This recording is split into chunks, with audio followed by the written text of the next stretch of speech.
Enter the promo code MADE2 to earn Revolution points right now. Located on the first base side is Ocean's Bar, an all-new full-service bar available to serve bar and patio, built-in balcony, and the entire concourse with a great selection of draft and bottled beer, wine, liquor, frozen daiquiris, and margaritas.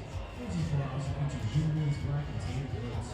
During the season, Ocean's Bar will feature between 12 and 20 different craft beer selections.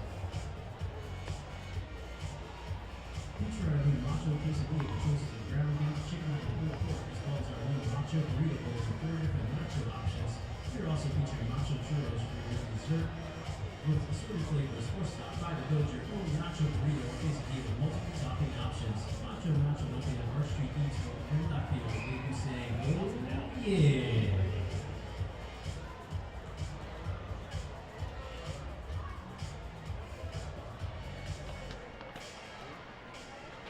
York Revolution would like to thank York Indoor Golf and Training Center. York Indoor Golf and Training Center is a 3,600 square foot facility featuring 4 four-site golf simulators, 2 practice hitting bays, along with putting and chipping green. To schedule your next lesson or golf event, please visit their website at www.yorkindoorgolf.com today. Hey, Reds fans, don't forget to purchase your 50/50 raffle tickets to benefit Penmar Human Services, an organization dedicated to transforming life and integrity for adults with intellectual disabilities. Tickets can be purchased at the Blue Street Concourse or from the Revolution Ticket Center in the stands. Here up at the First Avenue Federal Credit Union Team Store with all new York Revolution merchandise to show off your York Road spirit. Stop by the first base location or check them out at the third base kiosk. Get a home with your finance needs from the First Avenue Federal Credit Union, a full-service financial institution celebrating more than 60 years in the York community. And don't forget to ask about Mazasa, the popular rewards checking accounts that actually pay you. Visit First Capital today and get the ball rolling. Are you hungry yet? Head over to Section 7 where Fry Master Freddy is ready and waiting to show you why they call him the fastest fryer east of the Mississippi. Lovely tenders features chicken tenders and chicken bites with 10 different sauces to give that chicken some pep. Don't forget the fries. Each basket includes fries with seasoned 4 different ways on top of cheese, chili, pulled pork, bacon, sour cream, or ranch. Count on Smith Baking Company for bread and rolls that are always as good as the memories you make at PeoplesBank Park. Sweet potato rolls is a proud sponsor of York Revolution. Sweet potato rolls, roll with us, sandwich time, grilling time, anytime. Hey there, fans. Don't forget to check out Home Run Hookers in the third base concourse. Their home run credit is ready to get home run with you.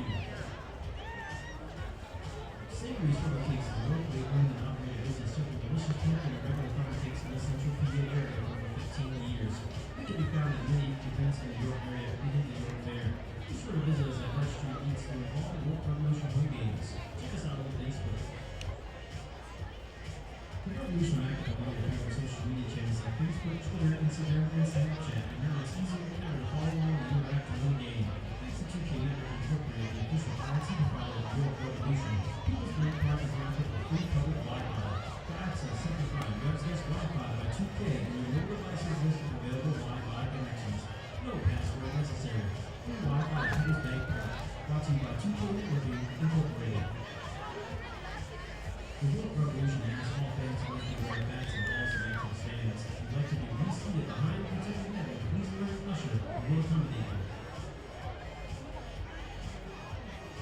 Hey fans, look around the parking lot of 2 canals downtown below the PeoplesBank Talk Box. Take a picture of him and post it to Facebook using the hashtag PeoplesBankPark. Be sure you change the post privacy settings to public so we can see it. You can win a $25 piece of gift card from PeoplesBank. Look at the picture we paid for after the 5th inning, and then hit the fan service to claim your prize. There's a new winner every game.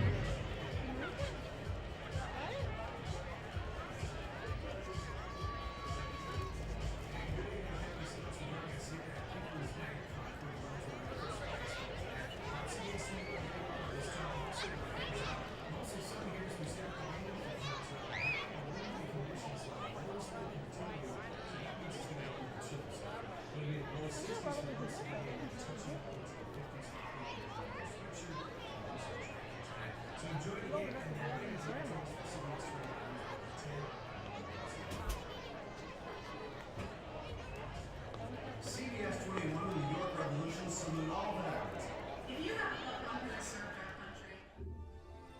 This is Long Island Ducks baseball.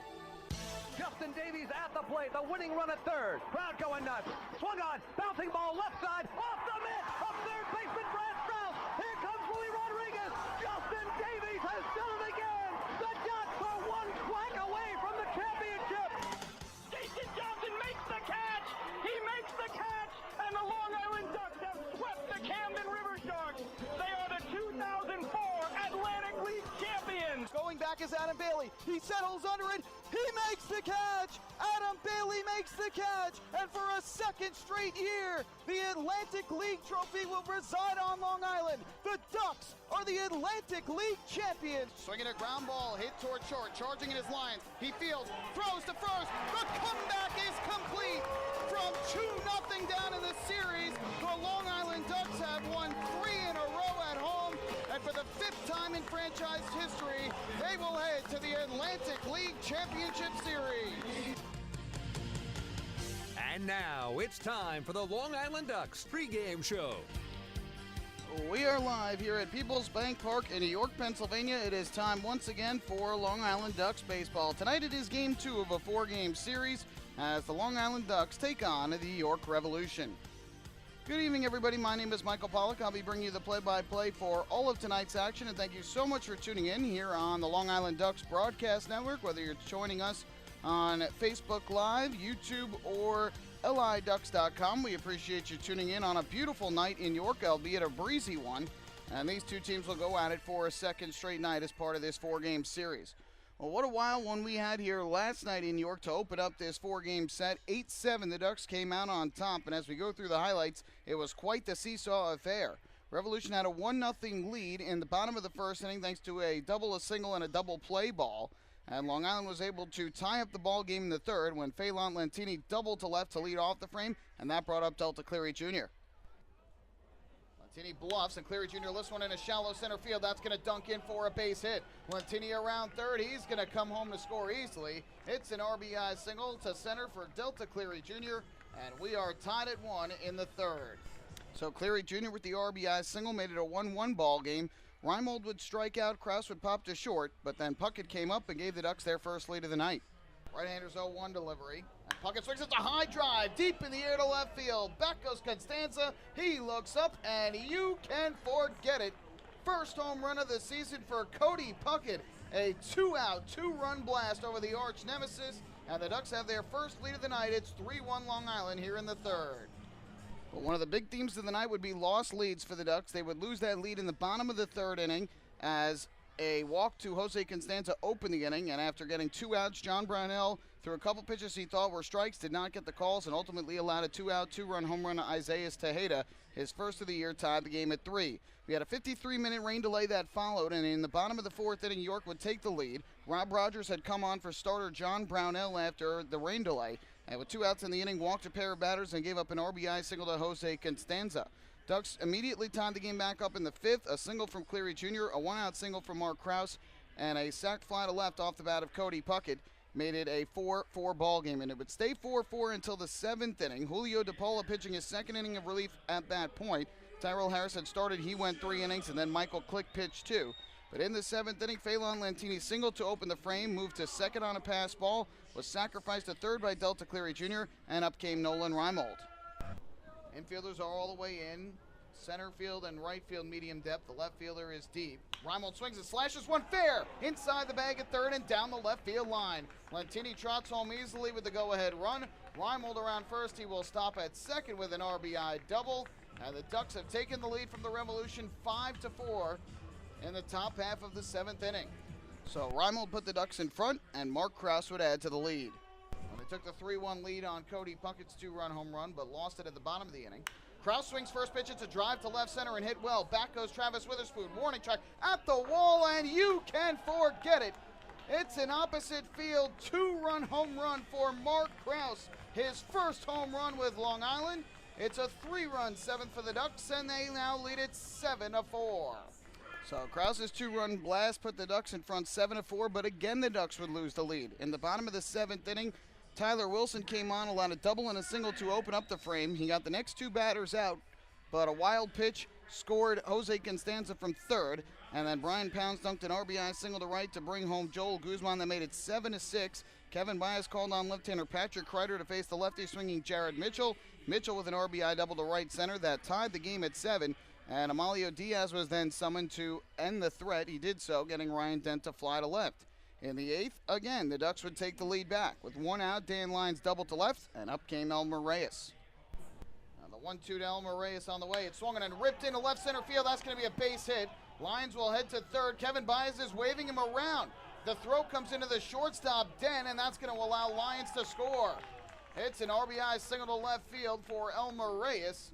The Ducks have the lead back. It's an 8-7 game in favor of Long Island. So the Ducks take the lead 8-7 at that point. Bottom of the 8th, a 1-out double from Alonzo Harris, but nothing further from York against Amalio Diaz. In the 9th, the Ducks put runners at second and third with 2 out, but couldn't score. And in the bottom of the 9th, it looked like York was going to come back for a third time. Back-to-back singles by Burgess and Tejeda to lead off the inning. Pinch runners came on. A sac bunt moved them into scoring position, but David Ardsma settled down and was able to induce a ground out from Jared Mitchell and a fly out to right from Ryan Dent to secure the win 8-7 in favor of Long Island. Both teams had 14 hits. Long Island left 8, York left 10. Amalio Diaz's first win of the year, and the loser, Houghton Buchanan, who falls to 1-1. David Ardsma with his second save. We'll take a break. When we come back, I'll be joined by one of the 2 home run hitters for the Ducks yesterday, and that was Mark Krause.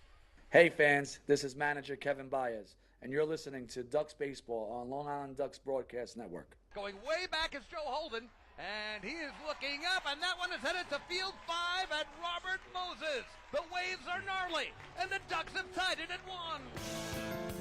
That was another home run for the Ducks. And Duck fans, what's more fun than a home run that helps the Ducks win a game? How about a homer that helps the community win? Chappie's Funeral Home and the Long Island Ducks have once again teamed up for the Chappie's Home Run Challenge. If the Ducks hit 100 homers this season, Chappie's Funeral Home will donate $5,000 to the Quackerjack Foundation. So every time a Ducks hitter goes deep this season, watch for the Chappie's Challenge home run count on the scoreboard. And if we reach 100, we're all a winner. Chappie's Funeral Home, where caring for others is a family tradition. Can't get enough of the Long Island Ducks? Well, now you can get even more inside info on your favorite hometown team through Facebook and Twitter. The Ducks are constantly updating fans through social media with scores, transactions, ballpark promotions, and much more. You can even win great prizes. All you'll need to do is make a free account on Facebook and Twitter, and then visit us at facebook.com/LIDucks and twitter.com/LIDucks. Think you're Long Island's biggest Ducks fan? Get connected now.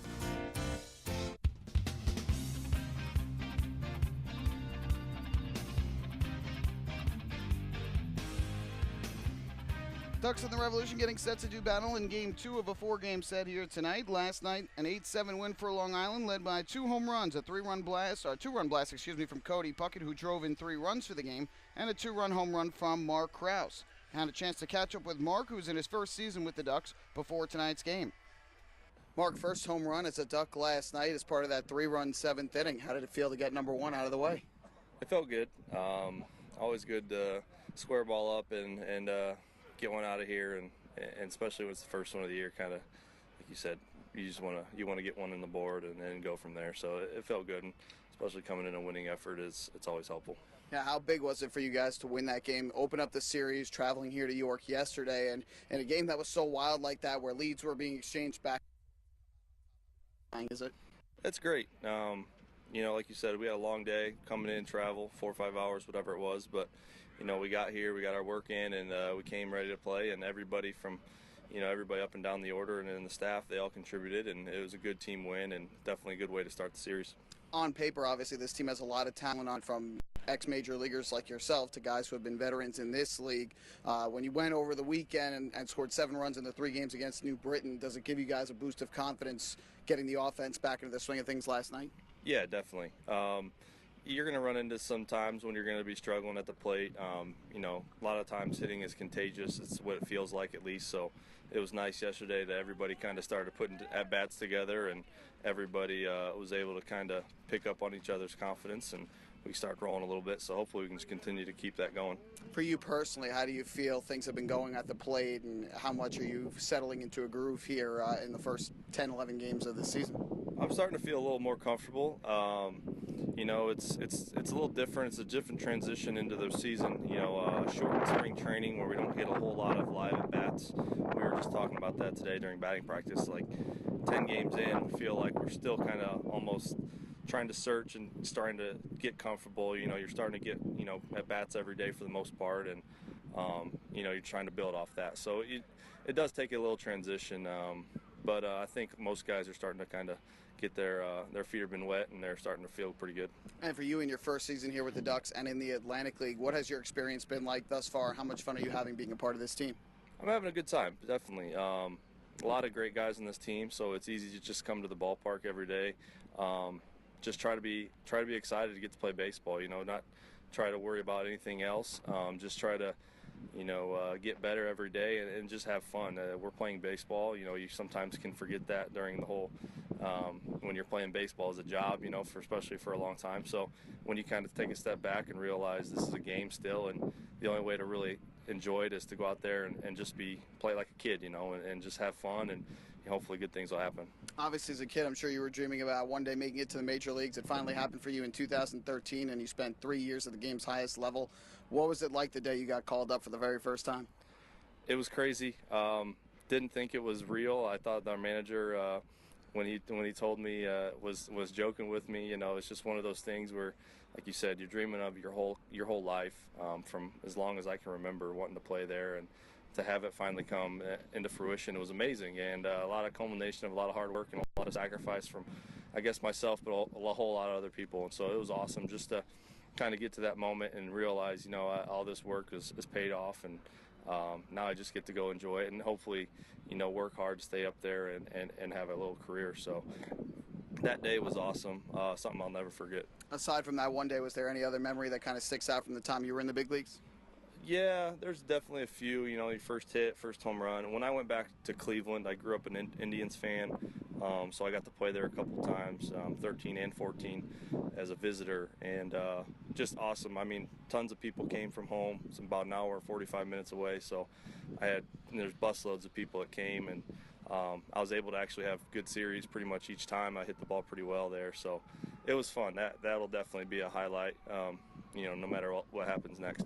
Being from Ohio and growing up an Indians fan, I have to think you're a Cavaliers fan as well?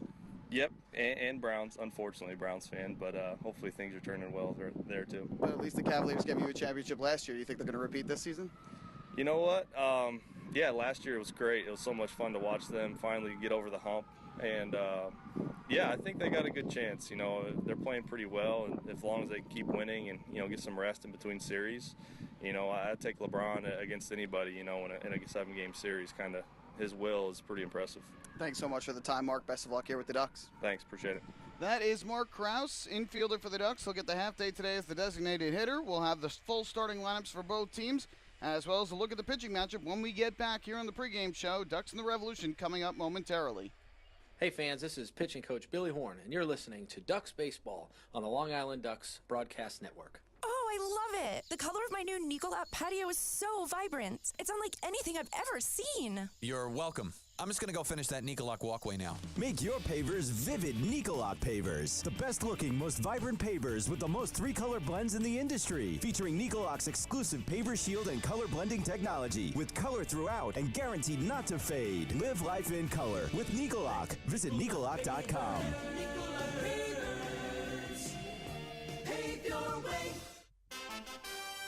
Have your birthday at the ballpark this season and celebrate with the flock.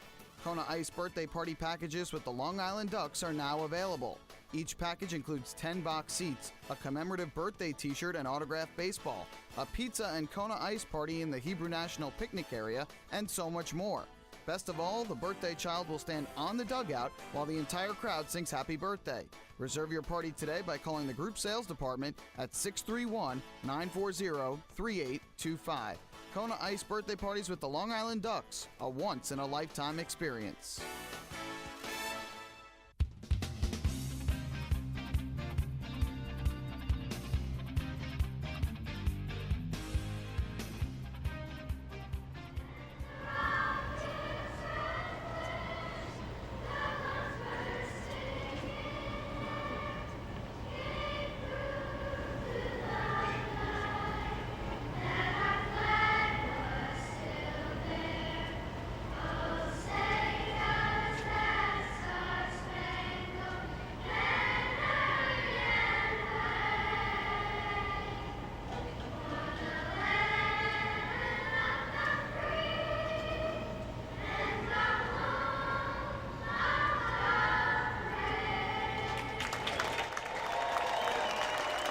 tonight's national anthem by the Dover Intermediate School Chorus of Lieb Elementary. Excellent job by them. And we are getting ready for the Ducks and the Revolution. It's game 2 of a 4-game series. These two teams will play a day-night doubleheader tomorrow, and then we'll enjoy an off day on Thursday before the Ducks return home. Pitching matchup tonight for the Ducks, it'll be left-hander Rafael Perez. Third start of the season. He has no record thus far, but has an 8.59 ERA, has allowed 9 runs, 7 of them earned on 17 hits in 7 1/3 innings, so he will want to work on limiting the amount of hits that he has been giving up, and Kevin Baez is hoping that he will be able to go deep into this game. Lefty as well for the Revolution, Frank Gailey, who is off to a 2-0 start this year, 0.81 ERA. He has won both of his outings thus far, 1 run given up in 11 innings.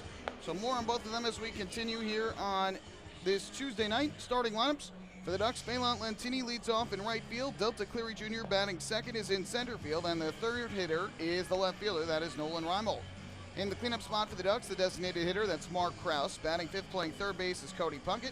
Angelo Sanko gets the start at first base and hits in the number 6 spot. Alex Berg will do the catching and bat 7th. Dan Lyons at short will hit 8th, and Elmer Reyes in the 9 spot at second base. Same starting 9 for the Ducks, just a couple little position changes. On the other side for the York Revolution, they have many more changes to their lineup. Alonzo Harris will lead off at second base. Jose Constanza bats second and plays left field. Moving up to the number 3 spot in the order is Isaias Tejeda, and he will serve as the designated hitter tonight. Michael Burgess in the cleanup spot is at first base. Luis Allen goes back behind the plate. He will do the catching. Brian Pounce at third base hits 6th. The shortstop is Ryan Dent. He bats 7th. Brandon Thomas will get the start in center field and hit 8th. And in the 9 spot in right field tonight is Derek Robinson. Both Thomas and Robinson came in the 9th inning as pinch runners yesterday, but were both stranded in scoring position as David Ortsma picked up his 2nd save of the year, and the Ducks won it 8-7. Play ball yelled at by home plate umpire Tim McCaffrey. Let's do it on this Tuesday night. The first pitch from Frank Gailey is off the outside corner for ball 1. We're underway at about 6:32 p.m. here in York, Pennsylvania. Just a beautiful night for baseball. 1-0. And again, missing on the changeup down and away was Gailey. 2 balls and no strikes on Lentini. Mix of sun and clouds overhead. Right now the field all in shadow as the sun has set beyond the third base stands, or is in the process of setting. 2-0 is on the outside corner. There's strike 1 from Frank Gailey. Lights not on yet around the ballpark. A much bigger crowd here tonight than was the case last night, but still empty seats scattered about the ballpark. 2-1. Lentini takes all the way. That fastball's at the knees for a strike. That'll even things up at 2-2 on Lentini, who was 9 for his first 40, with no homers and 2 runs batted in. 2-2. Breaking ball lined up the middle into center field. That's going to dunk in for a base hit. So Phelan Lentini on the 2-2 pitch is able to bloop a single to shallow center, and he picks up hit number 10 on the season. Leadoff man on for Long Island, and that'll bring up Delta Cleary Jr., the center fielder, who has 2 sacrifice bunts already this season. And as is typically the case when Lentini reaches, we often see Cleary Jr. try to move him into scoring position. So let's see if that happens here. Switch hitter batting from the right side against the left-hander Gailey. Quick throw over to first. Chases Lentini back. Of course, Lentini always a threat to steal. He's 7 for 7 in the stolen base department here in the early going. First pitch from Gailey, taken all the way, and that is in for a strike. Cleary Jr. did not square that time. So 0-1 on Cleary Jr.'s 11 for 43 on the year, a home run, and 5 runs batted in. Gailey looks in for the sign from his catcher, Luis Allen. Now gets the pitch he likes. 0-1. Cleary Jr. squares this time and bunts it foul at home plate. Down into the dirt and back behind the plate. That one looked like Cleary Jr. was trying to bunt his way on for a hit. He kind of ran up to bunt it. And with his speed, certainly has the possibility of lugging out a base hit.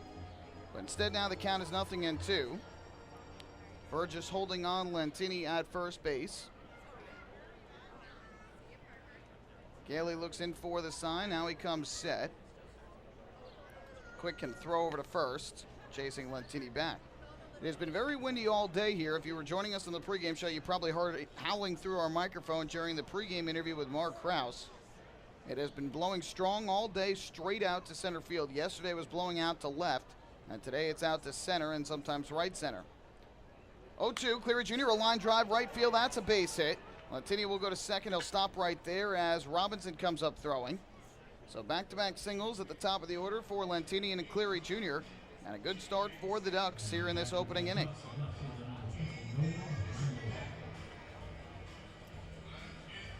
Cleary Jr. with his 12th hit of the season. Lentini goes to second base.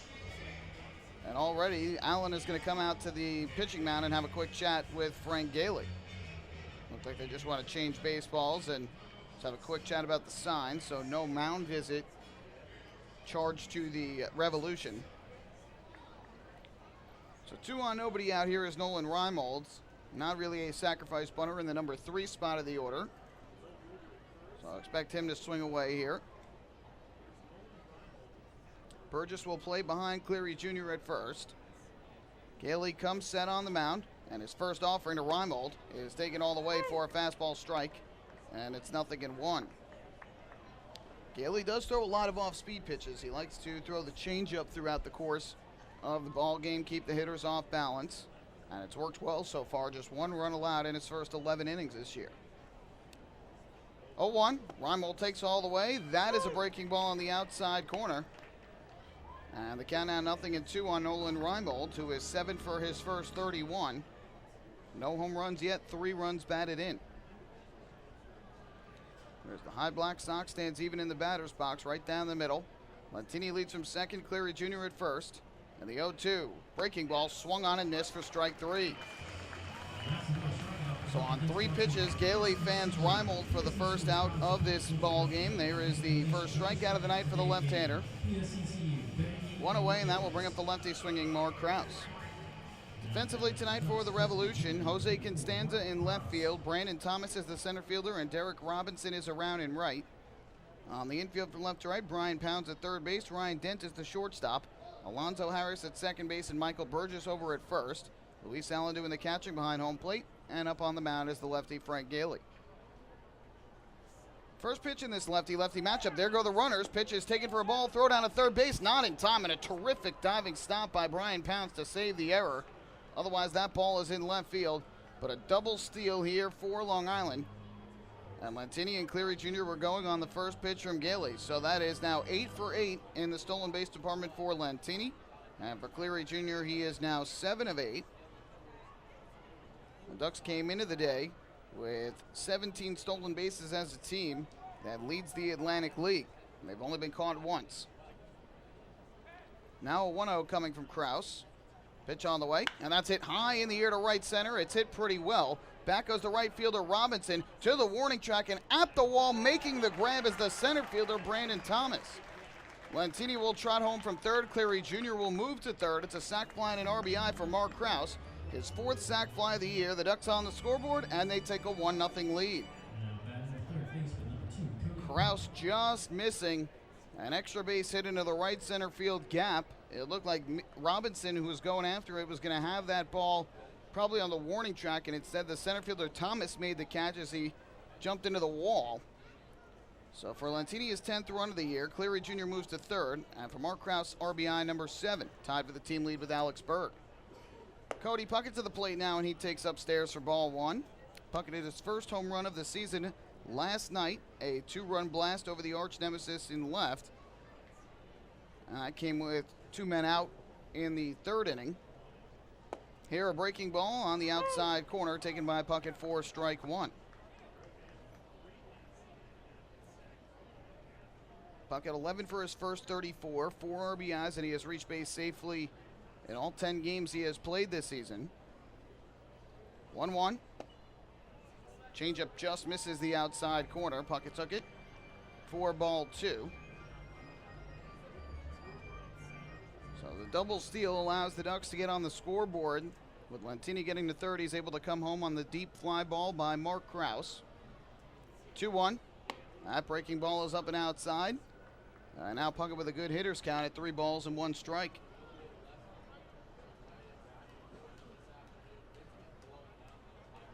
After Puckett, it will be the lefty swinging Angelo Sonko.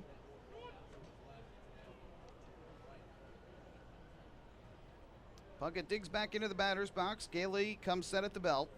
Here's the 3-1. Puckett takes a fastball that zips over the outside corner for strike 2. Good two-seamer from Frank Gailey that time. Gets the strike call, and now the count full at 3-2.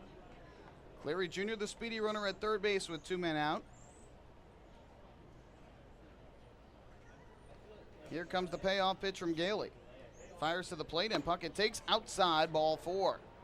Gailey tried to hit that outside corner again, but Puckett would not bite. And so there's another Ducks walk brought to you by City MD Urgent Care. There are over 15 City MD locations across Long Island. Need a doctor? Just walk in.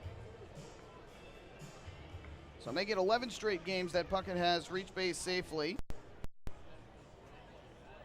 He makes his way down to first, and now the lefty swinging Angelo Sanko will have an opportunity with 2 men on.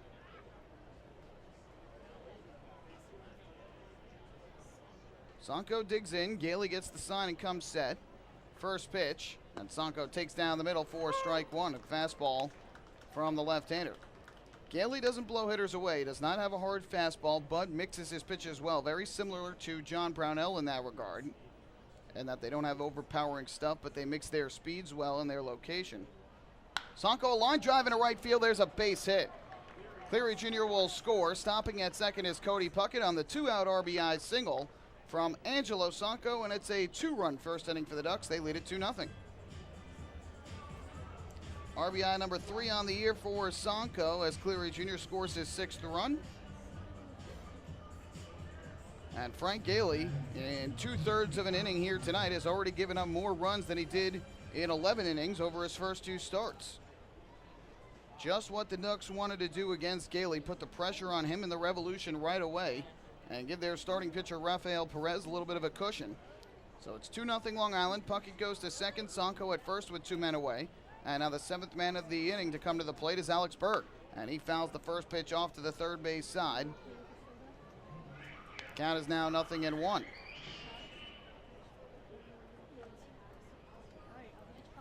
Berg on the year, 9 hits in his first 29 bats, 2 home runs, 7 runs batted in. He's going to try and reclaim the team lead in RBIs after Kraus tied him with his sac fly earlier in the inning. 0-1. Berg takes down and in. Would not bite on the pitch from Gailey, and that'll even up the count. Mentioned this yesterday, but Berg has had some good success in the early going this season.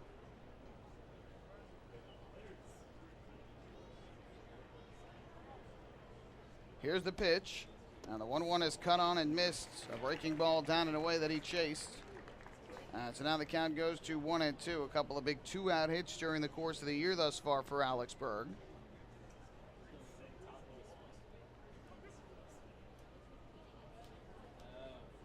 Berg will dig back in from the right side. He stands in close to home plate. Gailey looks in for the sign from Luis Allen and comes set. The runners lead, and the 1-2.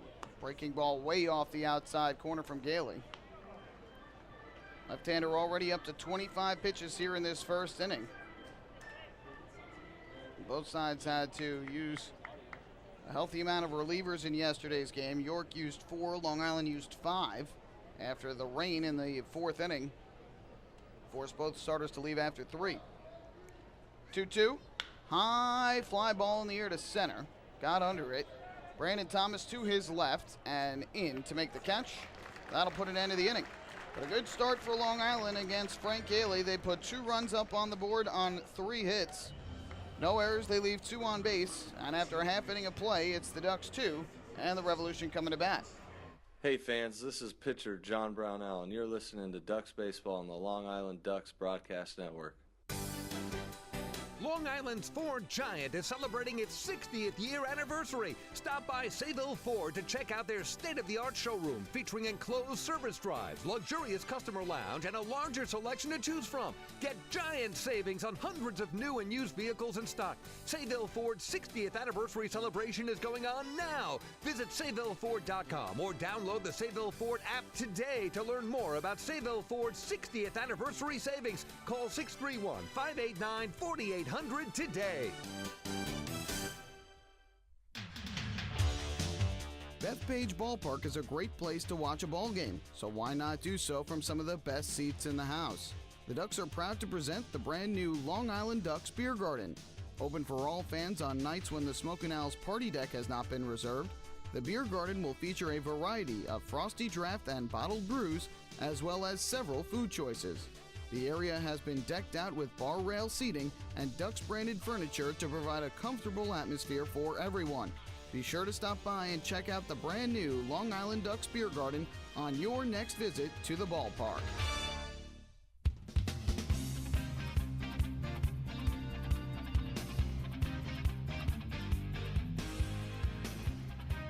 To the bottom half of the first inning we go, with the Ducks in front 2-0. And fans, a reminder that every walk by a Ducks batter this season is presented by City MD Urgent Care. There are over 15 City MD locations across Long Island, offering the comprehensive quality care that you need the moment you need it. City MD Urgent Care. Need a doctor? Just walk in. So the Ducks get the early lead in support of their starting pitcher tonight. That's left-hander Rafael Perez. So we've got a matchup of southpaws on the mound tonight, and Perez will look to improve upon his first 2 starts this year. He has not lost yet, but has been giving up a few too many hits over his first 2 outings, 11 his last time out, and 4 1/3 innings. And thus far is an 8.59 ERA, so he will look to keep the hits down as well as the runs down, as he faces a York Revolution lineup that is very potent. 7 runs on 14 hits last night, but it wasn't enough. So the Ducks equaled them in hits and had 1 extra run, taking the opener 8-7. So leading things off will be the righty swinging second baseman Alonzo Harris. Rafael Perez on the mound. He's going to work out of the windup. And the first pitch on the way. Here's a fastball down to the dirt for ball 1. Perez, we saw working out of the stretch in his first couple outings. He had been a long-time relief pitcher throughout his career, but tonight we're seeing him work out of the windup on the mound. Here comes his 1-0. Kicks and fires, and Harris takes another fastball downstairs. So Perez quickly behind it, 2 balls and no strikes. Harris, 14 hits in his first 37 at-bats, no home runs and 6 runs batted in. He has also scored 7 times. Cody Puckett at third base, playing in on the grass. Angelo Sanko well off the bag at first base. And now the 2-0. Harris takes. That fastball misses high. So 3 straight out of the strike zone for Rafael Perez. And Harris trying to begin the game with a leadoff walk. Perez is ready, winds and fires, and Harris takes on the outside corner, strike 1. A little bit of a delayed call there from Tim McCaffrey, the home plate umpire.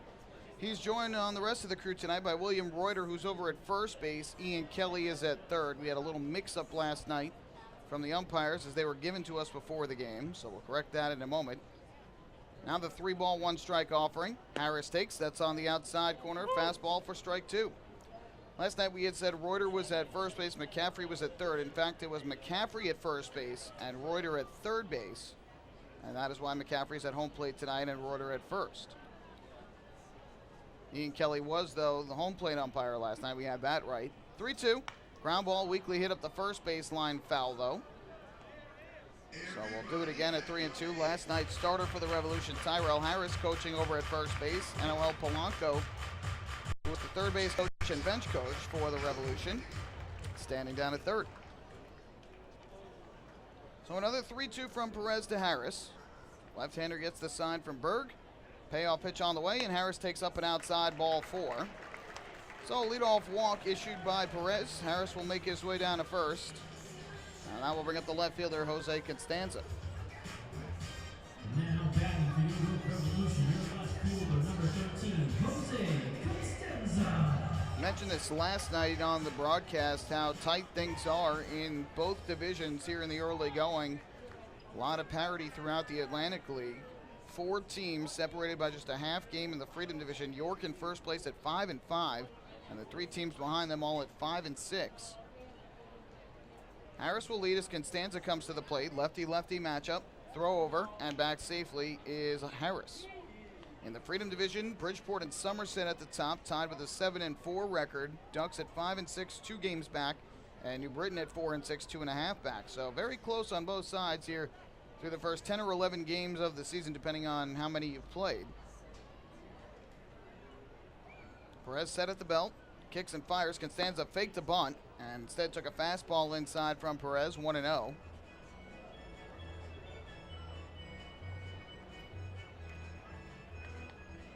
And if this is any indication of how the season will go, it should be pretty exciting, especially here in the first half, as teams try and lock up a guaranteed playoff spot. The 1-0, Harris leads at first base. Perez kicks and fires home, and Constanza takes a nice curveball in for a strike. And that will even things up at 1-1. Sun tried to peek through there for a moment, but has since gone back behind the clouds. Definitely a little bit more breezy here tonight than it was last night. The feel of it is definitely not as muggy after that rain came through last night. It's been a gorgeous day here in York today. Should be a little bit cooler tomorrow. Runner breaks from first. Perez steps off, and now he's got him caught. Throws to Elmer Reyes, who chases him back to first. Throws to Sanko, chases him to second. Throws to Dan Lyons, and Lyons will apply the tag. Harris broke too early, and a good job by Perez to notice it, step off, and get him out. So that'll go down as a caught stealing. And on the put out, it will go 1, 4, 3, 6. So the Ducks get the first out of this bottom of the first inning. And again, the count remains 1-1 on Constanza, who had 3 hits last night. He came into the game just 2 for 25 on the year, but now 5 of 29. No homers, 2 runs batted in. The Ducks just could not find a way to get him out until Amalio Diaz struck him out in the 8th inning. Here's the 1-1 from Rafael Perez. Constanza takes a breaking ball that drops out of the zone. And so the left-hander now behind it 2-1. These two teams ranked 3rd and 4th respectively in batting in the early going. 267 average for York, 261 for Long Island. Little ground ball first base side by Constanza. Perez tried to grab it with the glove and he missed it. And safe at first base is going to be Constanza. It will be an infield single for the left fielder, who just kind of slapped at that baseball with the bat and hit a little dribbler up the first base line. Perez tried to grab it on the backhand with his glove and then quickly throw it to Sanko at first, but cannot secure the ball in his glove. So Constanza is on with a 1-out single. And now the designated hitter, Isaias Tejeda, will step up to home plate. Kevin Baez saying before the game, especially with all the relief pitchers and the work that they have had of late, he is expecting Perez to give him a long night tonight. In terms of length in this game, Isaias Tejeda swings at the breaking ball, diving down and away for strike 1. Expects him to go about 100 pitches tonight, said Baez before the game began. Tejeda, 7 of his first 27. He hit his first home run of the season here last night, a 2-run home run in the 3rd inning over the arch nemesis in left. Constanza continues to lead at first. Here's the 0-1, a throw over. And back safely there is Constanza, who's 1 for 2 in the stolen base department. Ducks have a day-night doubleheader tomorrow here with the Revolution. 2 9-inning games. Game 1, a morning contest beginning at 11. As time is called at home plate, and Game 2 will begin at 6:30. So a long day of baseball scheduled here tomorrow, and it'll be the Ducks' 3rd doubleheader of the season already. They've played 2 single-admission twin bills because of rain in Southern Maryland and Somerset on the opening road trip, and now a scheduled one here tomorrow. 0-1. Tejeda takes the breaking ball down and away. He would not bite. And that will even things up. Out a ball and a strike. Perez working very slowly on the mound. That's something we have seen often here in the early going from the left-hander, who spent parts of 7 seasons in the big leagues with the Cleveland Indians. Ball is a reliever. Here's the 1-1. Tejeda rips one back to the mound, knocked down by Perez. He recovers, throws to second in the dirt, and it's grabbed on one hop by Lyons for the out. Fans don't like it, as Ian Kelly made the call to say that it was an out. Fans think that Constanza got in there safely, but that certainly seemed to be the right call, that the ball beat the runner to the bag. Just an awful throw from Perez, but Lyons doing a good job to pick it out of the dirt for the out. So Tejeda will get credit for a fielder's choice. The put out going 1-6, and Constanza is out at second base. Tejeda reaches first. Perez did well to just knock that ball down, and then got to it behind the mound, and instead of taking the out at first, he went for second and just threw it right down almost into the grass. The Lions made the play. So a 2 away, here's the lefty swinging Michael Burgess. First pitch from Perez, and Burgess swings and misses. Big curveball there from the left-hander, and Burgess cut right through it, 0-1 the count. Burgess 8 hits in his first 33 at-bats here in his second season with the Revolution. He's got a home run and 3 runs batted in. Formerly of the Somerset Patriots. Tejeda leads at first, not much of a speed threat. Sanko holding him on, though. And the 0-1, breaking ball cut on and missed. Another nasty curve from Rafael Perez. He's got good movement on his breaking ball, and he's got a good fastball. Thus far, he's only walked 1 in 7 1/3 innings, so that is a good sign. But has not had overpowering enough stuff to prevent a lot of hits. 17 again against him in the first 7 1/3 he has pitched this season, entering tonight. 0-2 on the way. Burgess takes a breaking ball down and away, and a good block at home plate by Alex Berg. Keep the runner put at first base.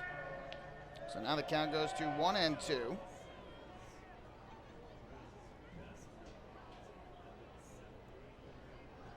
Ducks with a 2-0 lead as we play here in the bottom half of the first inning.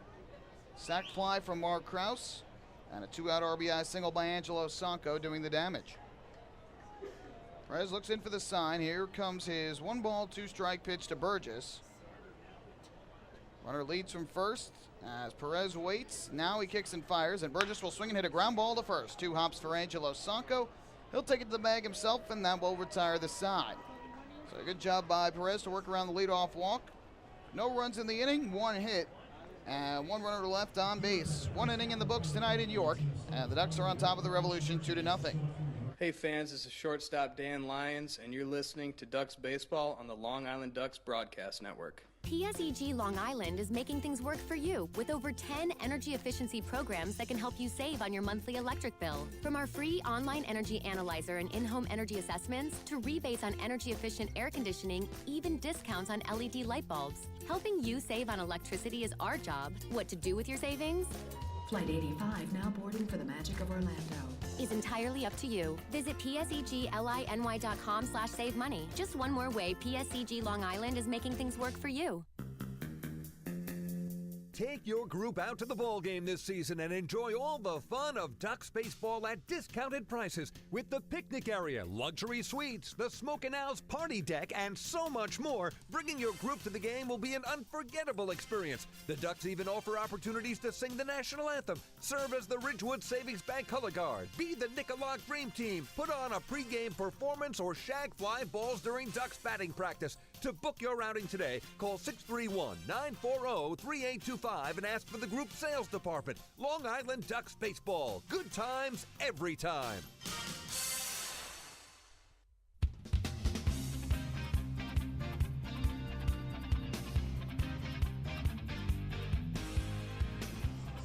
Second inning coming up here at York's PeoplesBank Park, home of the York Revolution. Long Island Ducks right now with a 2-0 lead, thanks to the sac fly from Mark Krause and the RBI single by Angelo Sanko in the first inning. Time for the Ducks Health Report. It's brought to you by Island Shore Physical Therapy, the official therapist of the Long Island Ducks. Currently, Yuri De La Rosa, who is on the inactive list, and right-handed pitcher Chinwe Sao are day-to-day. They are both dealing with some arm soreness. Kevin Bai is hopeful that De La Rosa will be able to return to action later this week. He has yet to pitch in a game this year. Chinwe Sao made a couple relief appearances early on, and Kevin Bai is saying that Sao should be right behind Yuri De La Rosa in his return. Dan Lyons to lead off against Frank Haley, who zips a first pitch fastball on the inside corner for strike 1. Otherwise, the Ducks are a healthy bunch, but Kevin Bai is limited in the relievers he has tonight due to the work that they have had of late. Lyons takes another strike, this time on the outside corner. Bai is saying that he's pretty much got Ardzma, Diaz, and Levine in the bullpen tonight. Maybe Fuller, although Kevin Bai would like to give him some more rest as this pitch misses down and away, but Kreider will be unavailable. Zach Treese, again, Kevin Bai said he'd like to stay away from him and give him some more rest from the work that they've had of late. But we'll see. Breaking ball misses outside, and now Lions has worked the count from 0-2 to 2-2. Rob Rogers, though, unavailable tonight. He pitched a total of 3 innings yesterday. Tomorrow, Dennis O'Grady will start game 1. Lions are swinging a miss at the curve for strike 3. Good pitch from Frank Gailey as he picks up his second strikeout of the night. 1 away here in the second. Ducks have yet to announce their game's 2 starter tomorrow, but it will likely be another arm out of the bullpen. And Kevin Byers looking ahead towards the home series against Southern Maryland over the weekend. Tim Melville will likely pitch on Friday, as the first pitch to Reyes is a fastball outside. And then Kevin Byers is going to move John Brownell up to pitch Saturday, and Matt Larkins will get an extra day of rest, and pitch Sunday. Ground ball foul at the third base line by Reyes. It's 1-1. Lights have started to come on here in York. You can still see some blue sky up above, but it is a little bit of a cloudy night. As it's getting darker, the need for lights comes greater. Reyes with a foul ball, shot down the right field line for strike 2. Reyes with 14 hits in his first 34 at-bats of the season. He had an RBI single here last night. Currently 3rd in the league in batting. Here he takes a called strike 3, though, on a fastball from Gailey. So back-to-back strikeouts from the left-hander. And a good start for Gailey in the second as he tries to have a bounce-back inning. 2 away, back to the top of the order we go for Phelan Lentini.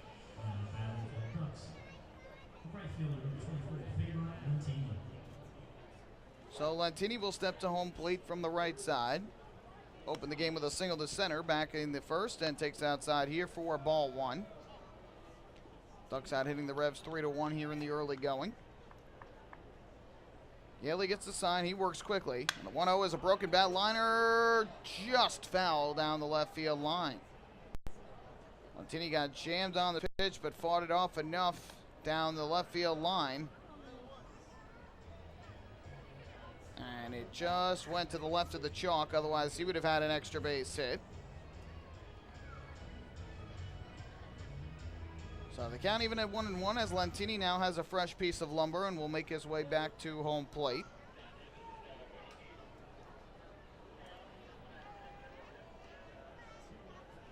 Gailey looking into home plate for the sign. And now Lentini asks for time as Gailey was about to start his windup.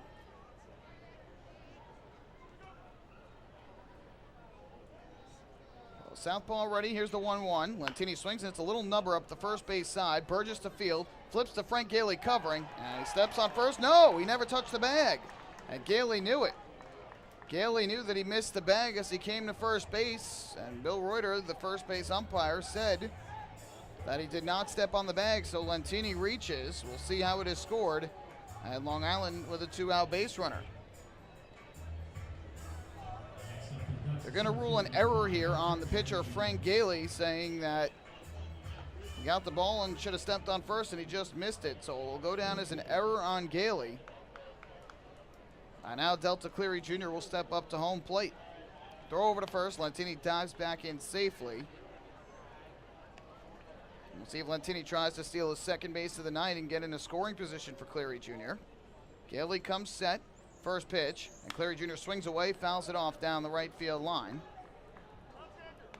Well, the count goes to 0-1. The first error of the season for Frank Gailey. And for the Revolution, their 11th error as a team, 3rd most in the league. Cleary Jr. ground ball right side, past the diving try of Harris. It's a base hit. Lentini goes to second. He'll stop there. And for the second time tonight, Lentini and Cleary Jr. have gotten on back-to-back. They've gotten back-to-back singles in the first inning, an error in a single here in the second. So Cleary Jr. is 2 for 2, and now Nolan Reimold will have an opportunity to extend this 2-0 lead with 2 down here in the second. 4 hits for the Ducks now against Frank Gailey. So Reimold steps to home plate. He struck out swinging his first at bat of the night. First pitch, and Reimold swings, lifts this one in a shallow center. Long run in for Brandon Thomas, still coming on. He won't get it. It lands for a base hit. Lentini around third. He will score. Going for third, Cleary Jr. He's in there safely. Good base running for Delta Cleary Jr. It's an RBI single with 2 out for Nolan Reimold, and the lead is 3 for Long Island. It's not always about how hard you hit it, but it's about where, and Reimold first pitch swinging hit a little blooper that Brandon Thomas, despite his speed, could not catch up to. RBI number 4 for Nolan Reimold. It's an unearned run. Any runs that score in this inning unearned because of the 2-out error. But they count the same on the scoreboard for the Ducks, and they lead it by 3. 3-0 ball game, and now Mark Krause, who drove in the first run of the night, will come to the plate with 2 men out here in the second and runners at the corners. Gailey's first pitch to him was a breaking ball on the outside corner for strike 1. Gailey's first 2 starts of the season came on the road in New Britain and in Southern Maryland. He pitched brilliantly in them, but struggling here in the early going at home. Krause swings. This is a shallow fly ball in the air to center. That's going to fall for a base hit. Scoring from third is Delta Cleary Jr. Back-to-back 2-out RBI bloop singles to center. And the Ducks have doubled their lead. It's 4-0. 2 RBIs on the night for Mark Krause. Back-to-back 2 RBI games for him. Cleary Jr. has scored twice on the night. He's now got 7 runs on the season. And the Ducks will keep the line moving. Up to the plate will step Cody Puckett. Righty batter against the lefty pitcher. First offering, high pop-up. A mile high in the air to shallow right. Going out the second baseman Harris. He gives way to the right fielder Robinson, who just made the catch. Barely caught it right above the grass. And that ends the inning. But high fives all around in the Ducks dugout as they strike with 2 outs for 2 runs. Both of them unearned on 3 hits, and a big error by Frank Gailey, who didn't step on first on the ground ball from Lantini. Ducks leave 2 on the base pass, and after 1.5, it's now 4-0 in favor of the Flop. Hey fans, this is outfielder Delta Cleary Jr., and you're listening to Ducks Baseball on the Long Island Ducks Broadcast Network. Hey Ducks fans, the official hotel of the Long Island Ducks is the Radisson Hotel, Hauppauge, Long Island. It's centrally located on the north shore of Long Island and offers a home away from home for both business and leisure guests. The Radisson Hotel, Hauppauge, Long Island features an indoor pool, 24-hour business center, a fitness center, and complimentary Wi-Fi in all guest rooms. Enjoy the contemporary American cuisine at the Fountain Grill restaurant or grab a quick bite to eat at Cafe Pronto. And best of all, it's only minutes away from Bethpage Ballpark. The Radisson Hotel, Hauppauge, Long Island, the official hotel of the Long Island Ducks. Call 631-231-1100 today. That's 631-231-1100. Baseball fans, the Long Island Ducks mobile app has officially arrived. Powered by Clear Vision Apps, it's your one-stop shop for all things Ducks baseball. Buy tickets straight from your mobile device. Receive game status updates with push notifications. Check out up-to-the-minute news and scores and interact with the Ducks on social media. Best of all, it's free. Download the Ducks mobile app today by visiting the App Store on your Apple-powered device or Google Play on your Android-powered device. The Long Island Ducks mobile app, with you wherever you flock to.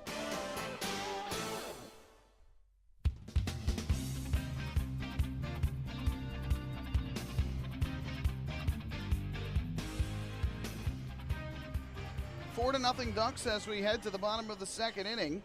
Fans, there's no better time than right now to sign up the young Ducks fan in your life for the Bethpage Federal Credit Union Ducks Kids Club. Children 14 and under can receive exciting gifts, discounts on merchandise, and unique experiences that only come with being a member. Sign up today by visiting liducks.com, or you can call 631-940-3825 during normal business hours to register.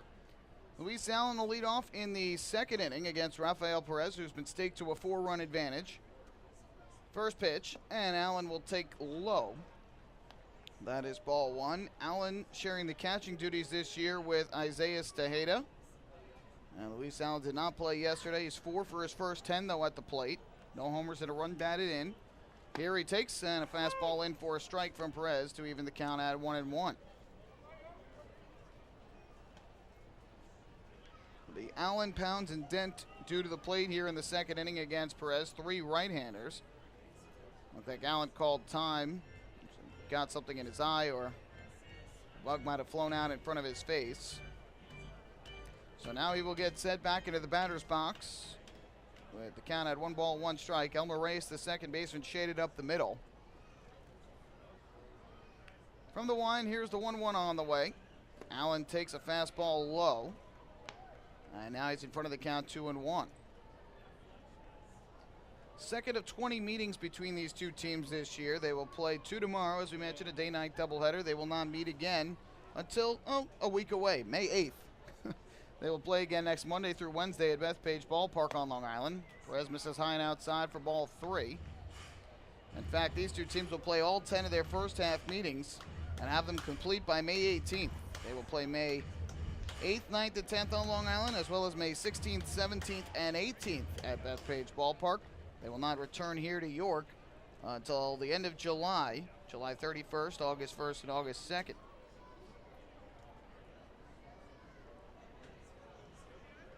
(3-1) from Perez. And there's a fastball in for a strike. Another late call from Tim McCaffrey, the home plate umpire. Pitch looks good from here, but have to wait, obviously, for the call from McCaffrey. And Allen started to make his way towards first before the strike was called. So 3-2 the count. Perez looks in for the sign from Berg. Here comes the payoff pitch. Left-hander fires, and Allen takes low, ball 4. So missed out of the strike zone, and for the second straight inning, Perez has walked the leadoff hitter. Well, obviously still very early in the season, but walks of a little bit of a concern for the Ducks. Entering tonight, they have walked 41 batters in 94 innings. That's the most in the Atlantic League. Second highest total comes from Lancaster, who has walked 34. So, again, still very early, but you don't want to be walking that many batters. And Long Island will have to look to improve upon that as this season goes on. So the leadoff man on here is the righty swinging Brian Pounds, and he takes a first pitch fastball over the inside corner for strike 1. Pounds with 8 hits in his first 25 at-bats this season. No home runs. He's got 5 RBIs on the year. Had an RBI single in last night's game that closed the gap to 7-6. York tied it, but then the Ducks answered right back in the 8th, took the 8-7 lead, and won by that margin. Pounds here, a line drive to left center field. That ball's going to get down for a base hit. Stopping at second base will be Allen. And the Revolution set up with 2 on and nobody out here in the second inning. Second hit of the night given up by Rafael Perez, the first hard hit single that he has allowed. First one was a little dribbler up the first base line by Constanza, that slap hit. Ducks already with 6 hits in this game. So now 2 on with nobody out, and Ryan Dent will step to the plate from the right side. Dent made the final out in yesterday's ball game, stranding the tying run at third base and the winning run at second in the bottom of the 9th inning. Perez set at the belt, looks to second, and his first offering is a fastball over the inside corner for strike 1. Perez did not pitch during the season last year. He played winter ball last year in the Dominican, pitched in Mexico in 2015 with Quintana Roo, and did well as a starter there. Here's the 0-1. Breaking ball. That's on the outside corner, and he's quickly ahead, 0-2 on the shortstop, Ryan Dent. Perez in his first season here with Long Island, born in Santo Domingo, and now resides on Long Island in Freeport. 0-2 pitch on the way as the runners lead from first and second, and Dent will check a swing on a breaking ball. Ball goes between the legs of Alex Berg, and a throw down to third base, not in time. So the runners advance as Alex Berg could not keep the ball in front of him. It will be a wild pitch charged to Rafael Perez, and that eliminates the potential at the double play on the ground. So now 2 in scoring position with nobody out, and it'll be a 1-2 coming up to Ryan Dent. The mascot of the Revolution downtown atop the first base dugout, leading the fans in some clapping here in this bottom of the second inning. Perez gets the sign from Berg. Puckett playing in on the grass at third. Here's the 1-2. And Dent lifts a fly ball in the air to left center. Should be deep enough to get the run home. Cleary Jr. lines it up. Catch is made. Throw comes into the shortstop, Dan Lyons. Scoring from third on the sac fly is Luis Allen. Revolution on the scoreboard. And they have closed to within 4-1. So the wild pitch hurts Long Island as that allows Dent to drive in his second run of the year. Allen scores for the first time this season. And the Ducks lead is down at 3. Runner at second base with 1 out, and here is Brandon Thomas, the center fielder. This will be his first at-bat of the series, and just his 5th at-bat of the year. He's 1 for his first 4. Perez's first offering to him is just down and away for ball 1. Mentioned Perez was with Quintana Roo, 13 starts, 5-5 record, a 1.99 ERA 2 seasons ago. 52 strikeouts in 81 and a third innings, just 15 walks, and 71 hits on the season. Here's his 1-0. He misses outside with a change for ball 2.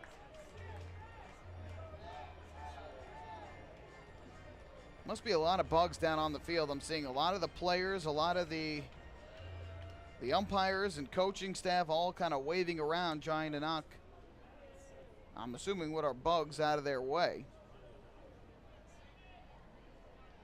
Now the 2-0 delivery. Breaking ball is on the outside corner, nicely thrown by Perez for strike 1. There is a river that runs out behind the ballpark, out over the third base stands and the left field wall. A little river runs behind the train tracks out there. So on a warm night, that might be the cause of it. 2-1 the count. Perez looks to second, deals to the plate. Swing and a miss by Thomas as he chased down it in. Perez has gotten the count even at 2-2. Last night, Thomas, as well as the batter on deck, Derek Robinson, came into pinch run in the 9th inning after the back-to-back singles to open the inning by Tejeda and Burgess. But ultimately, they were stranded on base as the Ducks secured the 8-7 win.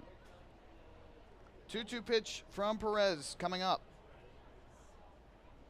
Dancing off of second is Pounds. Perez a long look back there, and now time is called. Pounds on the season has not stolen a base. He's not the most speedy base runner, so don't think any stolen base being expected at this point. So again, it'll be 2-ball, 2-strike offering. Perez kicks and fires, and this is swung on and foul tipped. Thomas just got a little piece of it. The fight went off and stay alive. We'll do it again at 2-2. Mentioned Perez pitched 7 years in the major leagues, 338 games, all out of the bullpen, and posted strong numbers. 21-12 record, 3.64 ERA. He nailed down 3 saves as well. And with the Indians went to the American League Championship Series during the 2007 season. Continues to work extremely slow on the mound, as it will be a 2-ball, 2-strike pitch again here to Brandon Thomas. Perez deals to the plate, and Thomas swings and rips one to third right at Cody Puckett. Pounds quickly gets back to second to prevent the double play. And unfortunate for Thomas, who hit the ball right on the button, but hit it right at Puckett. 2 away. And that will leave it up to the 9-hitter and right fielder, Derek Robinson.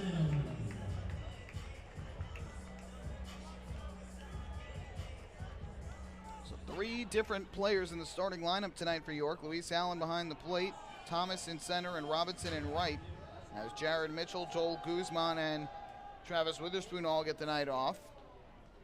Angel Franco, who's dealing with a groin strain, is also out of the lineup.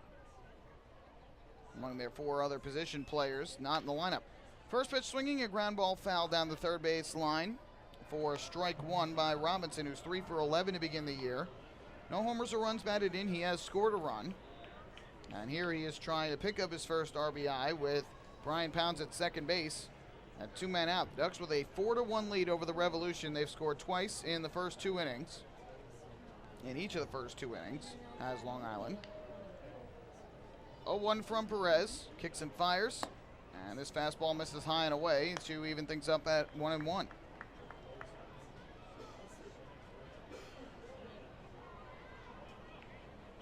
Nice crowd on hand here for this Tuesday night. Perez ready. Pounds continues to lead. Ray is playing close to second. Here's the 1-1. Ground ball, left side, past the diving Cody Puckett. It's a base hit. Around third comes Pounds. He will come home. The throw is cut off by Puckett. A 2-out RBI single to left for Derek Robinson. His first run batted in of the year. And the Revolution have cut the Ducks lead in half. It's a 4-2 game.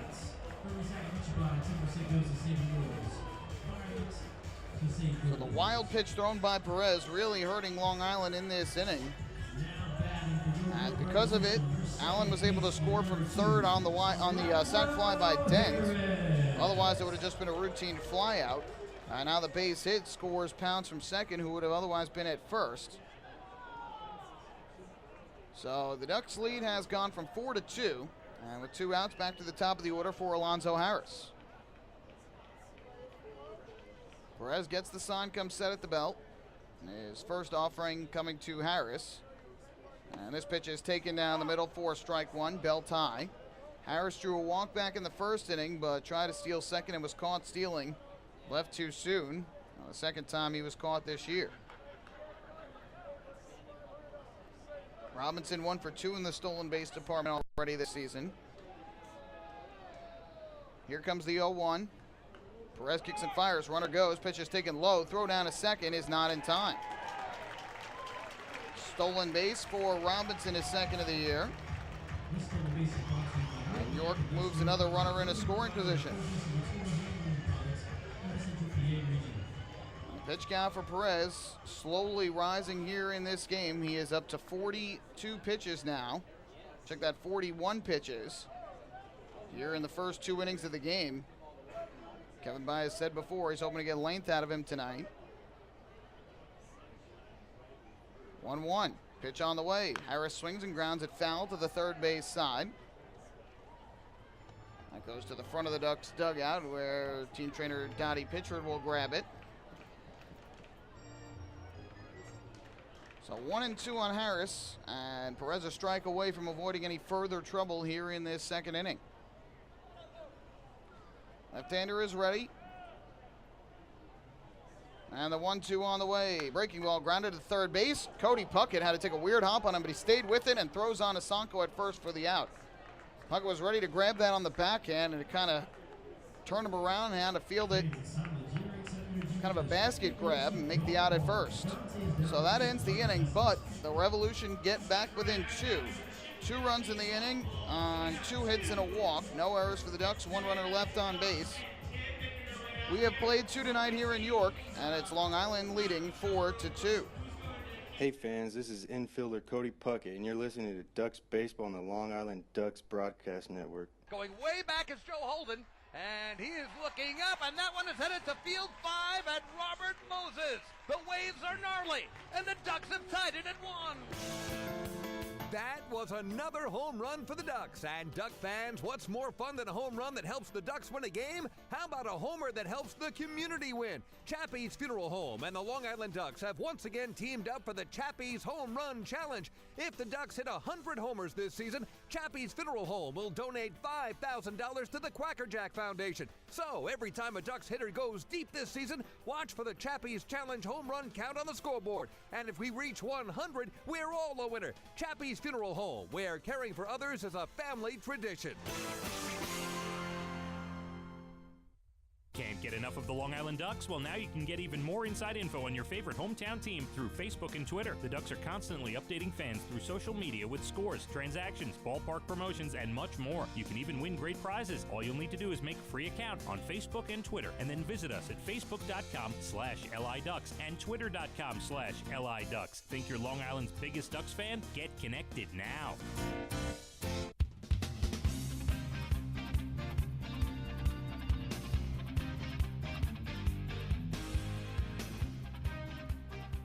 Third inning coming up here at PeoplesBank Park with the Ducks ahead of the York Revolution 4-2. It will be Angelo Sonko leading off, followed by Alex Berg and then Dan Lyons as the Ducks face Frank Gailey for the third time tonight. First pitch, and Sonko takes a fastball on the inside corner for strike 1. Sonko with an RBI single to right field with 2 down in the first inning. His 3rd run batted in with the Ducks. The 0-1 is a breaking ball that skips away down low in the zone. And so it's 1-1. Sonko last night for Long Island played in left field. He was 2 for 5 at the plate, a double back in the 2nd inning and a single in the 9th to account for his 2 hits. 1-1. And Gailey misses low and outside for ball 2. Ducks are out hitting the Revolution 6-3 here in the early going, and again they lead by 2. Shortstop here, Ryan Dent, shaded up the middle for the lefty Sonko, who takes a fastball strike over the outside corner. So that'll even up things at 2-2. Sonko is the K-man in this game, so the fans chanting Mott's sticks in hopes of winning mozzarella sticks tonight. 2-2. Sonko takes off the outside corner, a fastball from Gailey, and that'll run the count full.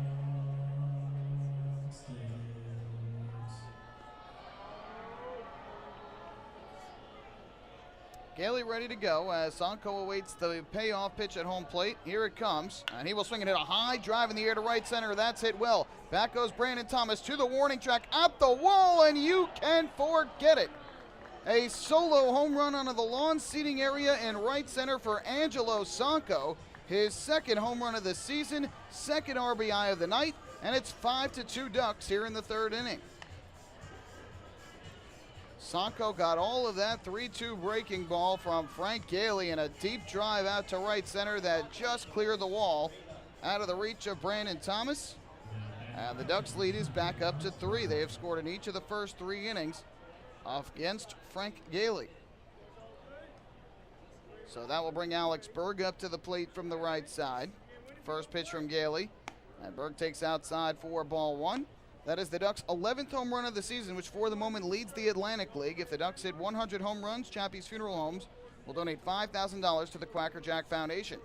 Berg takes a strike over the inside corner to even things up at 1-1. So Sonko 2 for 2 with 2 RBIs and a run scored. Good start for him on the night, especially a lefty hitter against the lefty Gailey. Breaking ball misses outside for ball 2 to Alex Berg, who flied to center in his first at bat back in the opening inning. Wind in the offering here. High pop-up in the air again towards center. Shallow, though, this time. Making the call, the second baseman, Harris. And he will make the catch for out number 1. New York Sports Day is one of the largest independent New York sports news sources out there for coverage of the Long Island Ducks, Mets, Yankees, Major and Minor League Baseball, football, basketball, hockey, and soccer. Visit www.nysportsday.com. New York Sports Day, your independent Gotham sports news source. So 1 out, 1 in for the Ducks on the home run by Sonko. And here's Dan Lyons from the right side. He takes the first pitch outside for ball 1. Lyons a strikeout victim in his first at bat of the night, back in the 2nd leading off the inning. Gailey has struck out 3 to this point. Wind in the 1-0. Lyons takes again off the outside corner. And he's ahead at 2 balls and no strikes. Frank Gailey, a returner to this York Revolution squad. This is his 3rd season with the Revs as Lyons pops one up foul, first base side. Burgess ranging over towards the warning track, backing up on it, he makes the catch. Lyons was waiting for that ball to drift into the stands. It never did. And Burgess able to make the grab in foul ground, so 2 away. And that is going to leave it up to the second baseman, Elmer Reyes. Last year, Gailey made 26 appearances, 20 of which were starts for York, and posted a 6-5 record with a 3.14 ERA. First pitch to Elmer Reyes is in for a strike. Reyes a strikeout victim his first time up. Struck out 100 batters in 123 and a third innings, Gailey did. 44 walks, 109 hits. And here he misses down and away to even things up at 1-1 on Reyes.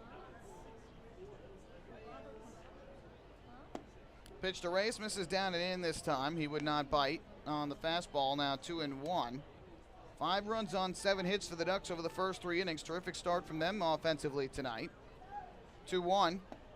And Gailey delivers just on the outside corner, strike two. Reyes thought it was too far outside. I was hoping to be up in the count 3-1. But instead it's 2-2 with 2 out and the base is empty. Here's the pitch, and Reyes takes off the outside corner, 3-2. Gailey is working very quickly on the mound, nothing new for him.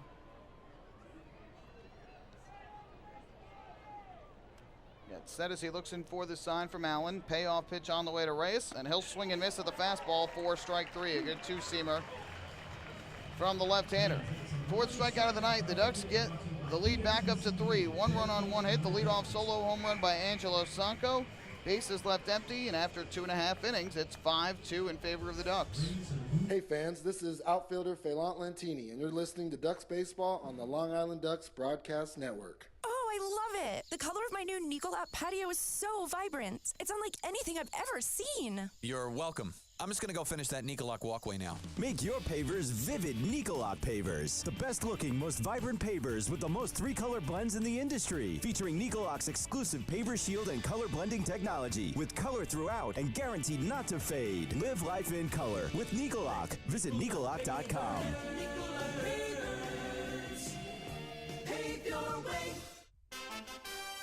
Have your birthday at the ballpark this season and celebrate with the flock.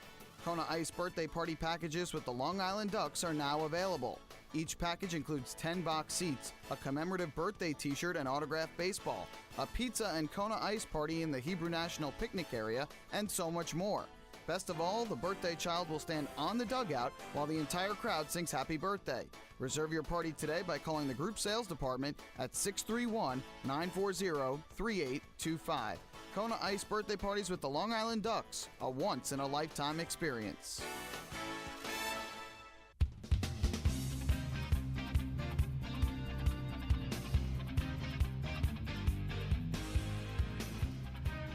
Well, Ducks fans, when Elmer Reyes struck out to end the top half of the third inning, that was the 15th out of tonight's game. Did you know that a 15-minute phone call to Geico could save you 15% or more on your car insurance? Get a free quote today. Call 1-800-947-AUTO. It's 1-800-947-AUTO. Or visit geico.com. 2 runs in the first, 2 in the second, 1 more in the third for the Ducks. 5 runs on 7 hits in the early going. Revolution got both of their runs in the bottom of the second against Perez. And so the Ducks with a 5-2 advantage, and it will be Jose Constanza, the lefty swinger, leading off against the lefty pitcher, Rafael Perez.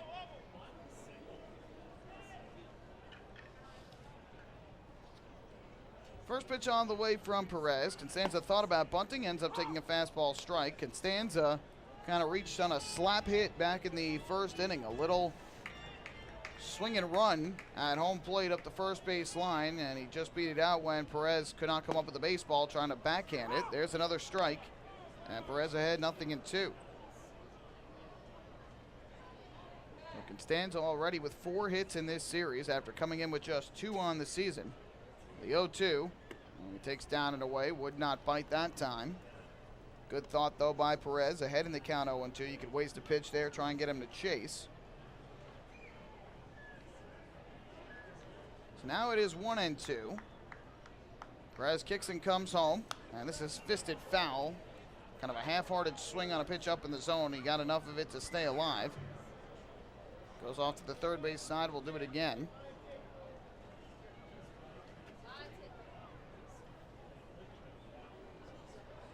Reyes shaded very slightly towards the middle here for Constanza, the 1-2.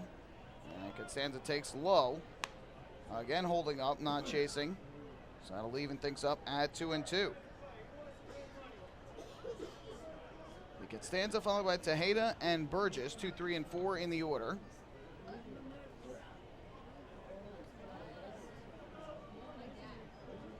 Perez gets the sign and comes home. Here's the 2-2. Swinging a ground ball foul up the first baseline. Revolution very similar to the Patriots in the fact that they are not an easy out. They do not strike out very often, or at least they have not in this series, but when you look at their numbers overall on the year, they're actually tied for the fewest strikeouts offensively in the league coming into tonight with their in-state rivals, the Lancaster Barnstormers, 66 strikeouts. Line drive to left here. Reimold on the run. He's not going to get it. It lands for a base hit. Constanza around first. A big turn, but he's going to hold on as Reimold fires it in. And a leadoff single for Constanza, his second hit of the night and now 5th of this series. The Ducks just can't find a way to get him out. Next up for the Revolution, number 16, Isaiah. So the leadoff hitter is on base, and that is going to bring Isaiah Tejeda to the plate. Leadoff man has gotten on in each of the first 3 innings against Rafael Perez, 2 walks and now a single. Constanza, by the way, did not play with York last year. He played in the Mexican League, total of 36 games. Did play 31 games for York in 2015 and hit .324 with 13 runs batted in.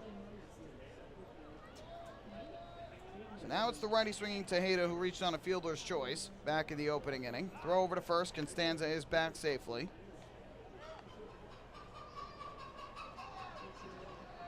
Tejeda 7 for his first 28 on the year with a home run and 4 runs batted in. And a hard comebacker that Perez knocked down and got the out at second thanks to a nice pickup by Dan Lyons on the throw down low. Now another throw over chases Constanza back to the bag. Revolution here playing a sound effect on every throw of a duck quacking, as if to say that the Ducks chicken there for throwing over to first. Very clever from the Revs. Perez ready again, set at the belt. Long wait, and now he'll deal to the plate and misses upstairs for ball 1, a changeup from the left-hander. Perez certainly trying to improve upon what he has done in his first 2 outings of the season. He's given up a lot of hits in the early going, 4 so far tonight. 1-0. And he misses low and outside. He's also been having trouble finding the strike zone in this game at different points, and that has got his pitch count up over 50 here to this point in the ball game as we play with nobody out in the 3rd. It's tough to pitch to contact, though, against this Revolution team because they put the ball in play so often. Good hitters count here for Tejeda, 2-0. Perez throws over to first again to chase Constanza back. And now the lefty paying a lot of attention to the man over at first base.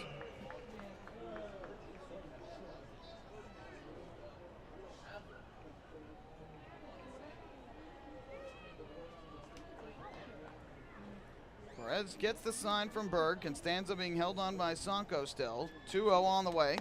And Perez misses high and outside for ball 3. And 1 pitch away from putting the first 2 men on here in the 3rd inning.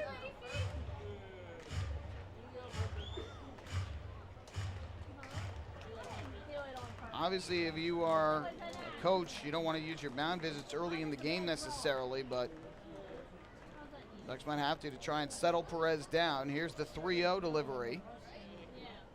Perez kicks and fires and misses down and in, a 4-pitch walk to Isaiah Tejeda.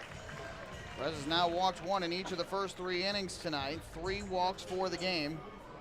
And York, who trails by 3, has put the first 2 men on in the 3rd inning.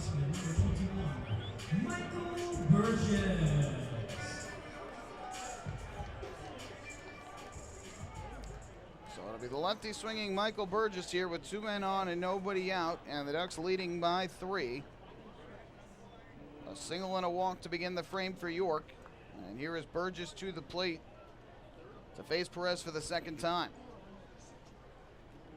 Perez gets the sign, and his first offering in this lefty-lefty matchup is swung and hit high in the air to shallow center. It's actually by second base. Elmer Reyes makes the catch with the infield fly rule in effect. And there's the first out. So Perez gets some help there. First pitch swinging, and Burgess pops one straight into the air, 1 away. Now it'll be Luis Allen as Perez looks for the ground ball to try and turn 2.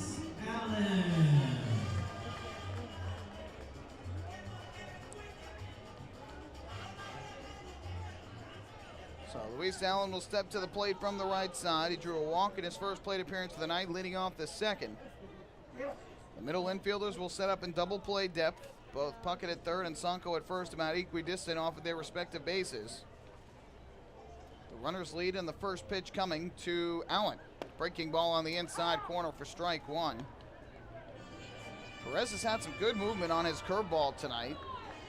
That is something that he has done well in this game. He's had a little bit more trouble with his fastball locating it. It'll be an 0-1 delivery. Runners lead from first and second, and the pitch here is on the outside corner about belt tie, a called strike.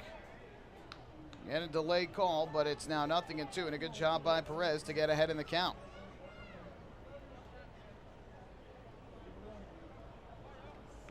So Allen behind at 0-2. It will be Brian Pounds to follow.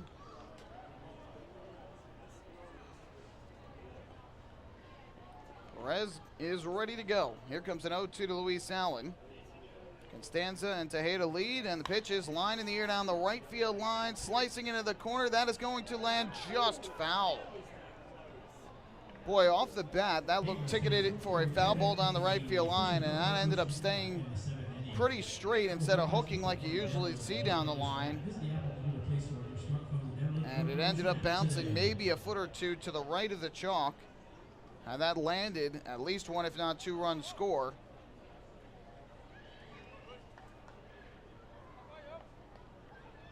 Looks like Tejeda at first base was kind of stretching out his legs there after returning back to first, but he seems to be all right. Again, he's the designated hitter today. So I'll have another 0-2 here to Allen. Perez is ready. Here comes the pitch home, and this is slashed hard but foul down the third base line. Another hard swing from Allen, but just to the left of the chalk, that one went. So we will do it yet again, as Perez having trouble trying to pick up his first strikeout of the night. Struck out only 1 and 4 in the third innings his last time out. He struck out 4 Blue Crabs back on April the 21st over 3 innings.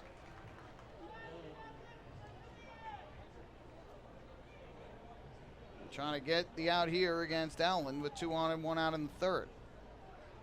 Another 0-2. Perez looking back to second now, deals to the plate, and Allen swings it to ground ball towards third. Cody Puckett fields, has trouble getting out of his glove, gets the out at second, but that's all he'll get. Runner breaking for the plate to throw home, and that is in time for the out. Good heads-up play by Elmer Reyes to throw the ball home as Constanzo came around third and tried to come home and score. But Alex Berg gets the baseball from Reyes and slaps the tag on the side of Constanza as he came in. A double play turned by the Ducks. An odd one, a 5-4-2 double play, and that ends the inning. So for the Revolution, no runs, 1 hit, a walk, and because of the double play, there's only 1 left on base. To the 4th we go, 5-2 in favor of Long Island. Hey fans, this is infielder Elmer Reyes, and you're listening to Duck Baseball on the Long Island Ducks Broadcast Network. M&V Limousines is the official bus company of the Long Island Ducks. Family owned and operated, they've been in the business for over 24 years. M&V Limousines offers coach buses with Wi-Fi and restrooms, party buses, exotic limousines, and also recently acquired Hampton Luxury Liner with regular service from New York City to the Hamptons. They also offer a variety of vineyard tour options. Whether you're looking for transportation for weddings, proms, corporate outings, or long-distance trips, they've got the right vehicle for you.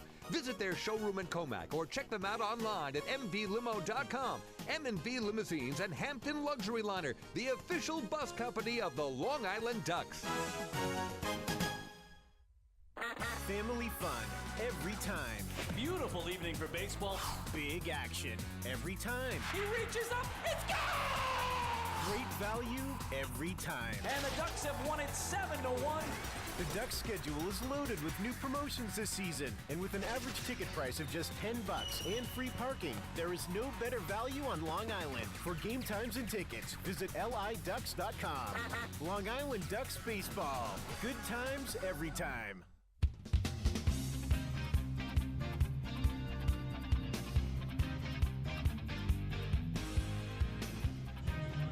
Fourth inning coming up here at PeoplesBank Park. A nifty 5-4-2 double play turned by the Ducks after Constanza tried to score from second on the ground ball to Cody Puckett. Good relay from Reyes to Alex Berg, who deftly applied the tag on the side of Constanza as he slid into home plate. So that keeps the Ducks ahead by 3. Long Island has scored in each of the first 3 innings against the left-hander, Gailey. So we head to the 4th. It'll be the top of the order for the Ducks. Lentini, Cleary Jr., and Reimold. It's also the 4th inning, which means it's time for trivia. Lentini, a line drive to right center field. That's going to be a base hit. It's heading into the gap. Over to grab it is Derek Robinson, but not before Lentini can get to second base. with his second hit of the night. It's a leadoff double. Good solid contact made by Lantini as he drives one to the right center field gap. Lantini's now been on base 3 times tonight. A single, he reached on an error, and then a double. And he has scored each of the first 2 times he has gotten on. So he is on at second, and now Delta Cleary Jr. to the plate, who has reached both times as well on base hits. Both of them singles to right the opposite way. Good hitting from Cleary Jr. thus far against Gailey. Gailey out of the stretch. Lantini leads from second. First pitch is taken inside for ball 1. So again, it's time for our 4th inning trivia, where we test your knowledge of the Long Island Ducks, the Atlantic League, and baseball as a whole. Today's question takes us back to last year, and we want you to name the 2 leading hitters in the season series. Cleary Jr. a half swing on a breaking ball down low. They will appeal. And the first base umpire, William Reuter, says that Cleary Jr. went around. Kevin Baez does not agree. Neither does Cleary Jr. And the count is 1-1. So which Ducks player led the team in batting during the season series against the Revolution, and which Revolution player did so against Long Island? No minimums in at-bats, just which 2 had the highest batting averages for their respective teams. 1-1 is a broken back ground ball foul, third base line.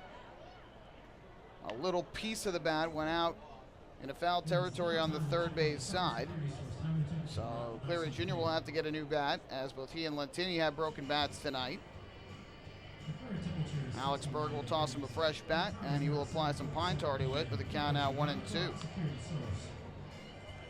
8 hits already for the Ducks. They had 14 last night, tying a season high. They had done so in Perez's last start a week ago Thursday in Somerset. That 10-6 win for the Ducks. Ducks have won 3 of their last 5 games after getting off to a 2-4 start. Lantini continues to lead at second base with the 1-2 count on Cleary Jr. Gailey looks back that way, kicks and fakes a throw back. Lantini was continuing to dance off the bag. He's already got 1 steal tonight, now 8 for 8 on the season. With nobody out, can't see him taking off for third here. But you never know with Phelan Lantini. Here comes the 1-2. Gailey looking back that way, deals to the plate. Cleary Jr. takes, and that misses low and inside. Good eye from Cleary Jr. to even the count at 2-2. Frank Gailey, 5'10", 210-pound left-hander, born in Philadelphia, now lives in Conshohocken, Pennsylvania. Apologies to anybody from there if I got that pronunciation wrong. 1-2, breaking ball, that misses down and away. Good eye from Cleary Jr. again, and that runs the count full at 3 balls and 2 strikes. One issue for the Ducks on the homestand. They had played 3 games against New Britain. They scored in a total of 3 half innings during the entire homestand. But last night the Ducks were at it throughout the course of the game. They scored in 4 different half innings. They have scored in 3 here tonight. On the 3-2, lined in the air to shallow center. Racing in is Brandon Thomas, still coming on, and he's able to make the catch this time. Another little flare into shallow center. This time the ball hung up there just long enough for Thomas to get there. He's getting a workout in center field tonight. And there's 1 away here in the top of the 4th inning. So with 1 away, Nolan Reimold will come to the plate from the right side. He has driven in 1 tonight. Everybody in the top 6 of the batting order has reached base. The bottom 3, though, is combined 0 for 6.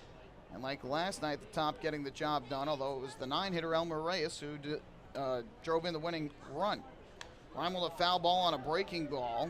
That was clocked at 67 on the scoreboard in right center. A big looping curve. And Reimold got a piece, fouled it back, 0-1. The left fielder for Long Island, an RBI single to center in the 2nd inning. And struck out in the 1st against Gailey. Lantini continues to lead at second. We'll see if he tries to take third at any point during this at bat. Turn and another fake throw as the second baseman Alonzo Harris was creeping in. And that's what York has to do just to try and keep Lantini close. He's going to take big leads. He's got another big one right now. He does a terrific job at stealing bases, one of the best base runners you will see. 0-1, bluffs, and Reimold smacks one foul down the right field line. So it's 0-2. Revolution during the offseason broke up their picnic area in right. They split it into 2 separate sections. That ball went into the bullpen balcony, which is at the top of the seating bowl where it curves into home plate. An area with an outdoor bar. They changed some liquor licenses here in Pennsylvania that allowed them to get an outdoor open bar on the concourse. That's some nice seating areas for fans to enjoy the action right above the Revolution bullpen. And then behind that, you have home run patio, which is those big yellow tents out in right. Atop that elevated right field wall where they split that area up into multiple sections, so you can have multiple groups out there with their own separate sections. The shortstop, Brian Dent, had come in to have a discussion with Gailey, so the Revs were charged with their first defensive time out of this game. So they've got only 2 more here in the first 9 innings as per the Atlantic League's pace of play rules. 0-2 pitch coming to Reimold. Here it comes, and he will take a fastball, a called strike 3. Another delayed call, but Reimold goes down looking. And Gailey's got his 5th strikeout of the night. Second time Reimold has struck out. 2 away. And with 2 away, that'll leave it up to the designated hitter, Mark Krause. By the way, I have gotten confirmation my pronunciation of the residents of Frank Gailey here in Pennsylvania was correct. I'm very proud of myself. Did not expect that to be right. But Phil Beck, a member of the Ducks game day staff, promotional team, letting us know that that was actually correct. So thank you, Phil. And I'm happy to say that I did not screw that one up too bad. 2 outs. Here's Mark Krause, driven in a run in both of his first at-bats of the night. Pitch is a strike, and Phelan Lantini goes in standing up at third with a stolen base. Took off right away. Gailey wasn't paying attention. And they say you never want to make the last out at third, but when you've got Phelan Lantini running the bases, well, it's very rare that he gets caught for the 3rd out. So 2nd steal of the night, 9th of the year. Here's the 0-1 to Krause. And he takes on the outside corner for strike 2. Krause thought that one was a little bit outside, but doesn't seem too displeased about it. Sac fly to right in the first and an RBI single to center for Krause. He has increased his RBI total this season to 8, which leads this Ducks team. 0-2. And he takes a breaking ball down and away, would not bite. And now Gailey with a count of 1-2. Thus far, Gailey's pitch count is now up to 76 for the game. The Ducks have made him work big time here in the early going. 1 ball, 2 strike pitch coming with Lantini off of third. And Krause takes a fastball just outside. Hit the target that Allen set up on the outside corner, but he had set up just off the plate trying to get Krause to chase. He would not. So it is 2-2. Lantini double to open the inning. A fly out, a strikeout, and a stolen base later has him at third. Now the 2-2 pitch to Krause. And he will take another off-speed pitch low and outside. So now the count full at 3-2. If Krause reaches Cody, Puckett will be next. 5-2, the Ducks leading it as we play in the 4th, and they have doubled up the Revolution in hits thus far, 8-4. 3-2 the count. Gailey comes set, kicks and fires home, and Krause will swing and lift this one foul over the screen and off to the third base side of the plate. So we will do it again with the count full.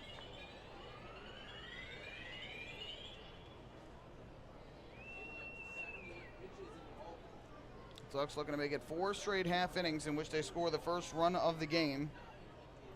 They score a run in the inning. They have scored 2 in the first, 2 in the second, 1 in the third. Payoff to Mark Krause. Swinging a line drive right field. There's a base hit. Mark Krause has driven in his 3rd run of the night as Phelan Lantini trots home for his 3rd run scored of the ball game. And the Ducks have restored their 4-run lead. It is 6-2 Long Island in the 4th.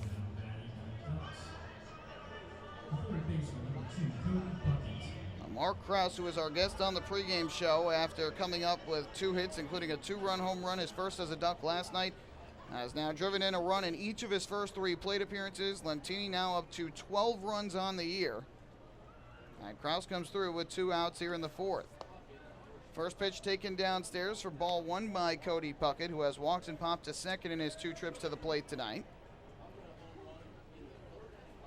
Gailey comes set, fires, and Puckett takes off the outside edge for ball 2. Puckett only had 1 hit last night, but a good, productive night. A 2-run home run in the 3rd, a sac fly to left in the 5th, and a walk in the 9th, along with a strikeout and a ground out. First 3 RBI game of the year for him. And here he fouls one back to the screen behind home plate. A good cut with a 2-0 hitters count. And he fights it off foul, and it's now 2-1. So Frank Haley, who allowed just 1 run in 11 innings coming into tonight in victories over New Britain and Southern Maryland, has been touched up for 6 runs on 9 hits in the first 3 2/3 innings of this ball game. 2-1 on the way, and Puckett takes downstairs on a fastball. Ducks being very patient tonight. Gailey in this game has only walked 1 batter and has struck out 5. The Ducks working the count very well, driving his pitch count up, and it looks like York's going to finally get some action going in their bullpen as Joe Van Meter has gone out to start warming up. 3-1 is grounded to third base. Backing up on it, Brian Pounds. He'll go the short way to second for the force, and that will end the inning. But the Ducks tack on another run. They have scored in each of the first 4 innings tonight. 1 run, 2 hits, no errors, and a runner left on base. 3.5 innings complete. Here at PeoplesBank Park, the Ducks in front of the Revolution, 6-2. Hey fans, this is outfielder Nolan Reimold, and you're listening to Ducks Baseball on the Long Island Ducks Broadcast Network. Long Island's Ford Giant is celebrating its 60th year anniversary. Stop by Sayville Ford to check out their state-of-the-art showroom featuring enclosed service drives, luxurious customer lounge, and a larger selection to choose from. Get giant savings on hundreds of new and used vehicles in stock. Sayville Ford's 60th anniversary celebration is going on now. Visit SayvilleFord.com or download the Sayville Ford app today to learn more about Sayville Ford's 60th anniversary savings. Call 631-589-4800 today. Bethpage Ballpark is a great place to watch a ball game, so why not do so from some of the best seats in the house? The Ducks are proud to present the brand new Long Island Ducks Beer Garden. Open for all fans on nights when the Smokin' Owl's party deck has not been reserved, the Beer Garden will feature a variety of frosty draft and bottled brews, as well as several food choices. The area has been decked out with bar rail seating and Ducks branded furniture to provide a comfortable atmosphere for everyone. Be sure to stop by and check out the brand new Long Island Ducks Beer Garden on your next visit to the ballpark.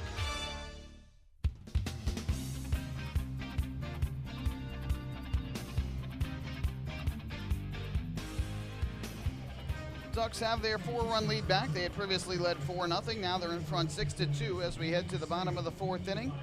And it is time for the answer to our 4th inning trivia question, where we test your knowledge of the Ducks, the Atlantic League, and baseball as a whole. We gave you the question in the top half of this 4th inning: which 2 players led their respective teams in batting average during the season series between these 2 teams last year? For the Ducks, Tyler Colvin had the highest batting average. He had .370 for Long Island, 17 hits and 46 at-bats with 2 home runs and 8 RBIs. Phelan Lentini, who was right behind him at .357, had the most hits on the team with 30. The most RBIs off the bat of Cody Puckett, who drove in 10. Meanwhile, for the Revolution, the answer would be Telvin Nash, who he only had 15 at-bats, but he was 7 for 15, a .467 average, with 3 homers and 3 runs batted in. Brian Pounds will lead things off here against Rafael Perez, who misses up high with ball 1. Jared Mitchell was behind Nash, hit .385, also 3 homers and 11 RBIs. Andres Perez, who was third at .343, also 3 home runs and drove in 11. Breaking ball is on the outside corner here for a strike to Pounds, the team leader in runs batted in last year against Long Island. The man at the plate, 12 RBIs, but he only hit .250 against the Ducks. Tonight, he is 1 for 1, a single to center in the second, and later scored. The 1-1 here, swung and grounded foul along the third base line. Just to the left of the chalk, Karam's around in the Ducks bullpen, and Perez now ahead 1-2. Perez picked up the shutdown inning in the first after the Ducks scored twice. Did not get it, though, in the second as he allowed 2 runs. Scoreless inning in the third after the Ducks got 1. We'll see what he does here in the fourth. 1-2, Pound swings, pops one up. Foul territory down the right field line. Long run for Sonko, still going out down the line. He can't make the catch. Bounces off the warning track in the Revolution bullpen. I believe that caromed up into the crowd, so the at-bat will continue for Pounds with the count 1-2. Also take a look at some of the out-of-town scores. here in this fourth inning. Get you caught up in action around the Atlantic League, as well as the Major League scoreboard, some playoff hockey and basketball going on tonight. So we'll catch you up on all of that as we go here in the bottom of the fourth. First, another 1-2 from Perez to Pounds. Left-hander gets the sign from Alex Berg, and the pitch on the way from the southpaw, and it is low and outside on a change, 2-2. Somerset Patriots, big winners last night in New Britain, 12-1. They lead it now 3-2, top half of the fifth inning at New Britain Stadium. Logan Darnell starting for Somerset. Jason Jarvis started for New Britain, and now Kyle Simon doing the pitching. 2-2, Pound swings, lifts a fly ball to right shallow. Racing in, Phelan Lantini towards the line. Still coming on, he slides and makes the catch. Nice grab in right for Phelan Lantini, who at first cut over from his right to his left towards the line, and then had to race in on the sinking fly ball and made the catch sliding for the first out of the inning. Ryan Dent will now step up to the plate. Mentioned this before, but Joe Van Meter warming in the bullpen for the Revolution, so Frank Haley might be done after 4 innings tonight, as the Ducks have roughed him up for 6 runs on 9 hits. First pitch on the way from Perez to Dent, and he will take a fastball strike over the outside corner. 0-1. Somerset tonight with an RBI from Tyler Bortnick. Meanwhile, RBIs from Carrillo and McGuigan for the Bees. But it is Somerset who is in front right now, 3-2 in the fifth inning.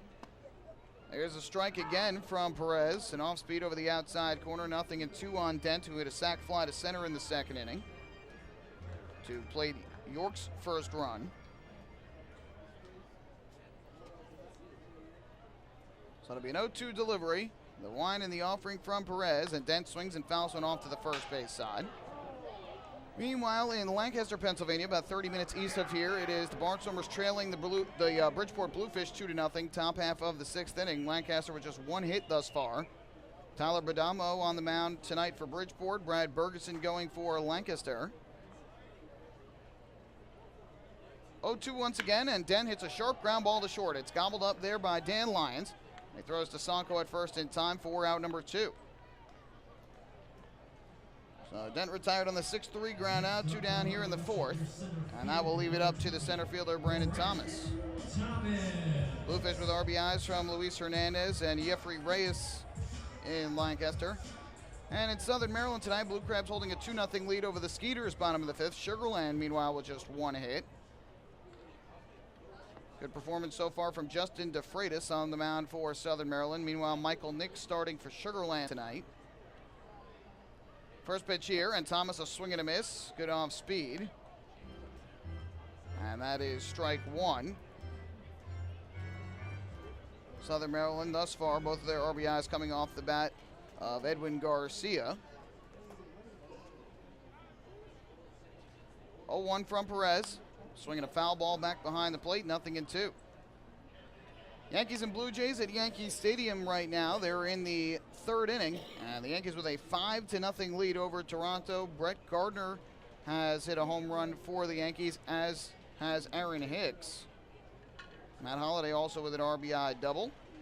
Masahiro Tanaka, starting for the Yankees. Matt Latos for the Blue Jays. Perez deals in a called strike 3 on a breaking ball over the outside corner. There's the first strikeout of the night for Rafael Perez. He retires the Revolution in order here in the fourth inning. First time the Ducks have retired the Revs in order in this series, which means that it is a PSEG Long Island energy efficient inning. With energy efficiency programs from PSEG Long Island, saving on your electric bill is also as easy as 1, 2, 3. Visit PSEGLINY.com/save money. One more way PSEG Long Island is making things work for you. On to inning number 5, Duck 6, Revolution 2. Hey fans, this is infielder Giovanni Alfonso, and you're listening to Ducks Baseball on Long Island Ducks Broadcast Network. PSEG Long Island is making things work for you with over 10 energy efficiency programs that can help you save on your monthly electric bill. From our free online energy analyzer and in-home energy assessments to rebates on energy efficient air conditioning, even discounts on LED light bulbs. Helping you save on electricity is our job. What to do with your savings? Flight 85 now boarding for the magic of Orlando. Is entirely up to you. Visit PSEGLINY.com/save money. Just one more way, PSEG Long Island is making things work for you. Take your group out to the ball game this season and enjoy all the fun of Ducks baseball at discounted prices with the picnic area, luxury suites, the Smokin' Owls party deck, and so much more. Bringing your group to the game will be an unforgettable experience. The Ducks even offer opportunities to sing the national anthem, serve as the Ridgewood Savings Bank color guard, be the Nicolak Dream Team, put on a pregame performance, or shag fly balls during Ducks batting practice. To book your outing today, call 631-940-3825 and ask for the group sales department. Long Island Ducks Baseball. Good times every time.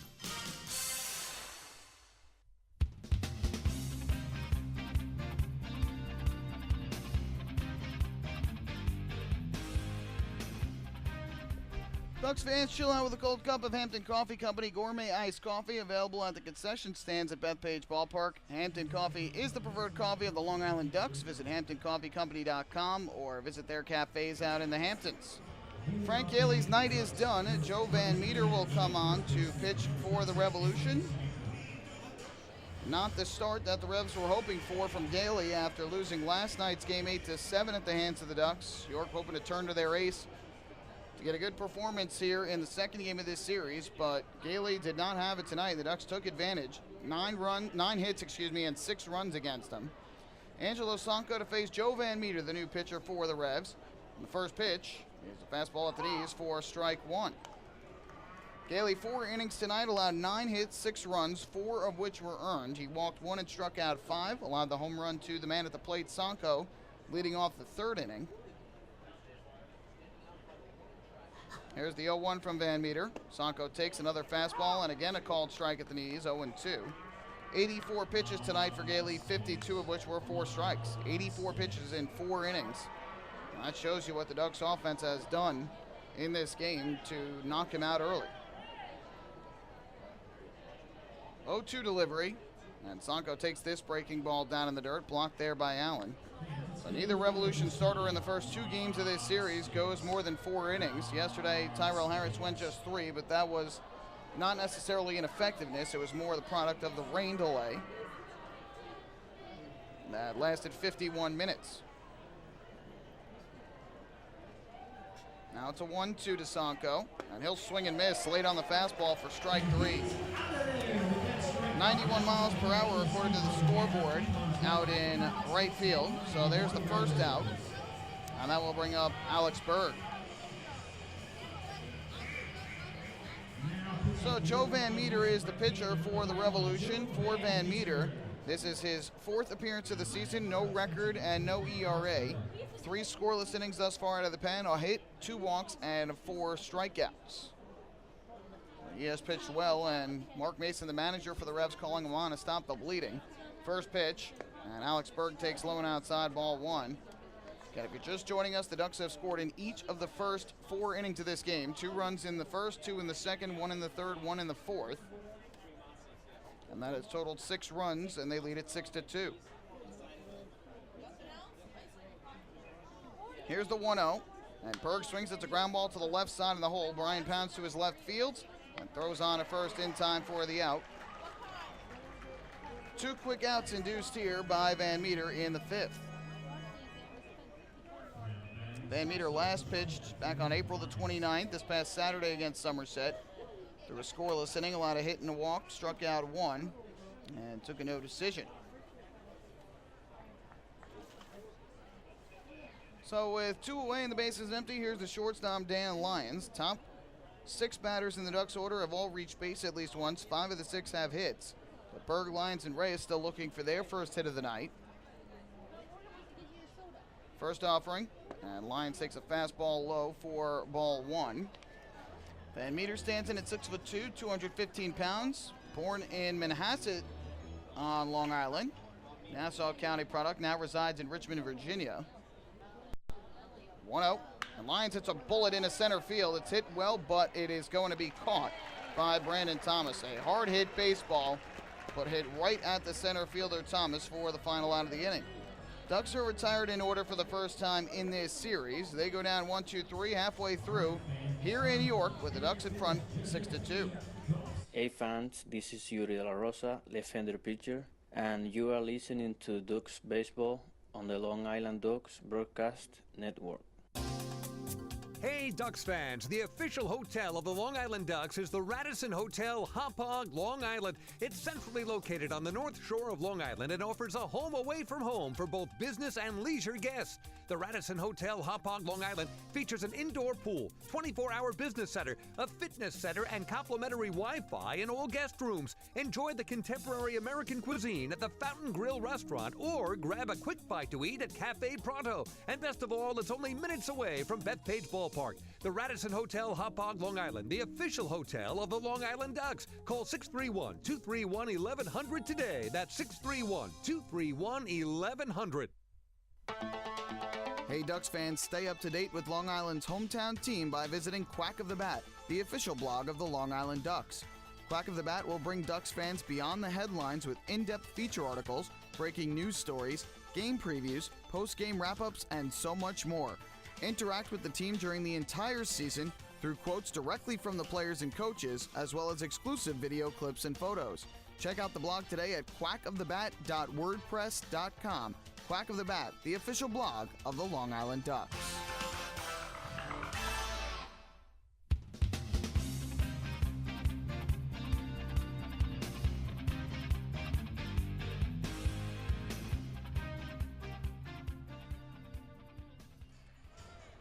On to the bottom of the fifth inning here in New York with the Ducks in front 6-2 over the York Revolution. By the way, finishing up on the out-of-town scoreboard, we mentioned before the Yankees were ahead. They're now up 6-0. Aaron Judge, another home run, his 11th of the year. Aaron Hicks has hit his 5th, Brett Gardner his 3rd. Meanwhile, the Mets are playing the Braves down in Atlanta. And currently, they are tied at 2 as they play in inning number 2 down at the new SunTrust Park. Jay Bruce's 8th home run of the year. Freddie Freeman, his 10th of the season. It's Matt Harvey against R.A. Dickey. Leading things off for the Revolution here in their half of the fifth, Derek Robinson, the righty hitting right fielder. He takes up and outside from Rafael Perez for ball one. Perez beginning his 5th inning of work. He's allowed 2 runs on 4 hits over the first 4, striking out 1 and has walked 3.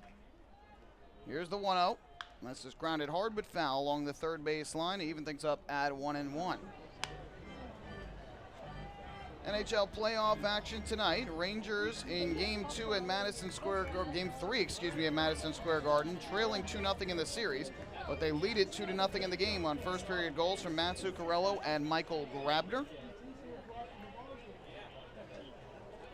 From the line, here is the 1-1. Line towards right center field. There's a base hit. A leadoff single for the 9-hitter Derek Robinson, who's got 2 hits tonight. And in the first 5 innings, the leadoff man has gotten on base 4 times. And if not for a great catch by Lentini and Wright to begin the 4th, it might have been 5 for 5. So 5th hit of the game, allowed by Perez. The leadoff man is on and back to the top of the order for Alonzo Harris. Predators will host the Blues, by the way, tonight at 9:30, with Nashville leading that series 2-1. First pitch here to Alonzo Harris. Perez kicks and fires, and Harris takes outside for ball 1. NBA playoffs, the Wizards with a 16-8 lead early on in Boston against the Celtics. In their second round matchup, Jazz and the Warriors tonight out in California at 10:30. 1-0 coming from Rafael Perez. Kicks and fires home. Harris will take downstairs, would not chase. Now Perez behind at 2 balls and no strikes. Harris tonight is 0 for 1. He walked in the first, grounded a third in the second. 2-0 delivery. Perez kicks and throws over to first to chase Robinson back. Robinson already with a stolen base tonight when he swiped second in the second inning. And he is now 2 for 3 on the season.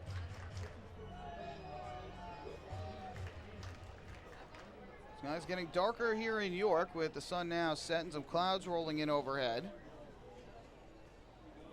2-0 pitch from Rafael Perez. Kicks and fires. They have the runner caught. Sonko throws to Reyes covering, and they got him out. Second time in this game that Perez has caught a runner leaving too early. So the caught stealing will go 1-3-4. And just like that, one away. Good heads-up play by Rafael Perez. As the Revolution leaving too early a couple of times against Perez. And a big first out. So now the focus solely on the batter. It's 2-0 on Harris. Left-hander winds and fires to the plate. Harris swings, pops one up. Right side of the infield. Who's going to catch it? Sonko ranging back onto the outfield grass. He can't see it. Lentini coming on, and he makes the sliding catch. Unbelievable grab by Phelan Lentini. As Angelo Sonko ranging back had no idea where the baseball was. And Lentini just kept coming on, and dove in front of him and made a terrific grab right above the grass. For the second out of this fifth inning, his second nice catch in as many innings from Phelan Lentini. Jared Morton beginning to warm in the Revolution bullpen, a left-hander, so he might be taking over after the quick 1-2-3 inning from Joe Van Meter in the fifth.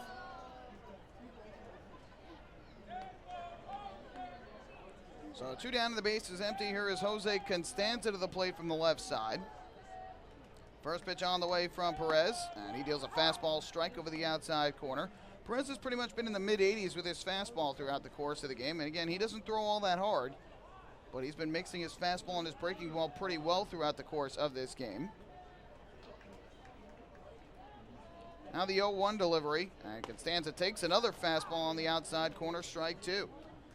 Ducks just haven't really been able to figure out Constanza in this series. He was 3 for 4 last night. He's 2 for 2 tonight with a pair of singles, but tried to score from second base on a ground out by Luis Allen and got thrown out by Elmer Reyes from second to home.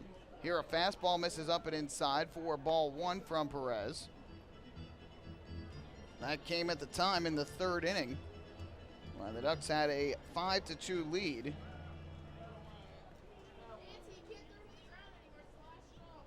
Now it's a 6-2 ball game.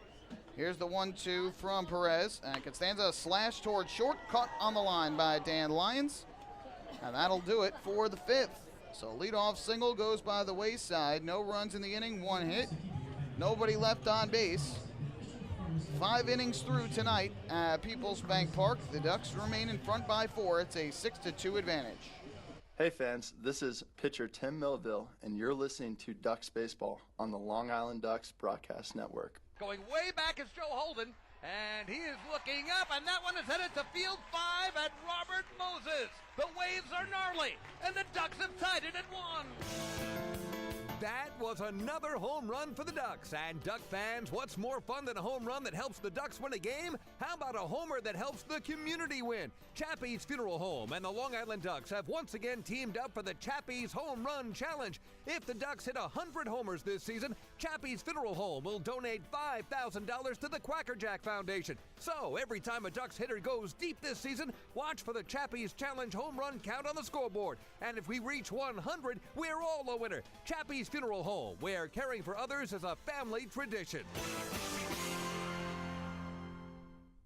Can't get enough of the Long Island Ducks? Well, now you can get even more inside info on your favorite hometown team through Facebook and Twitter. The Ducks are constantly updating fans through social media with scores, transactions, ballpark promotions, and much more. You can even win great prizes. All you'll need to do is make a free account on Facebook and Twitter, and then visit us at facebook.com/LIDucks and twitter.com/LIDucks. Think you're Long Island's biggest Ducks fan? Get connected now.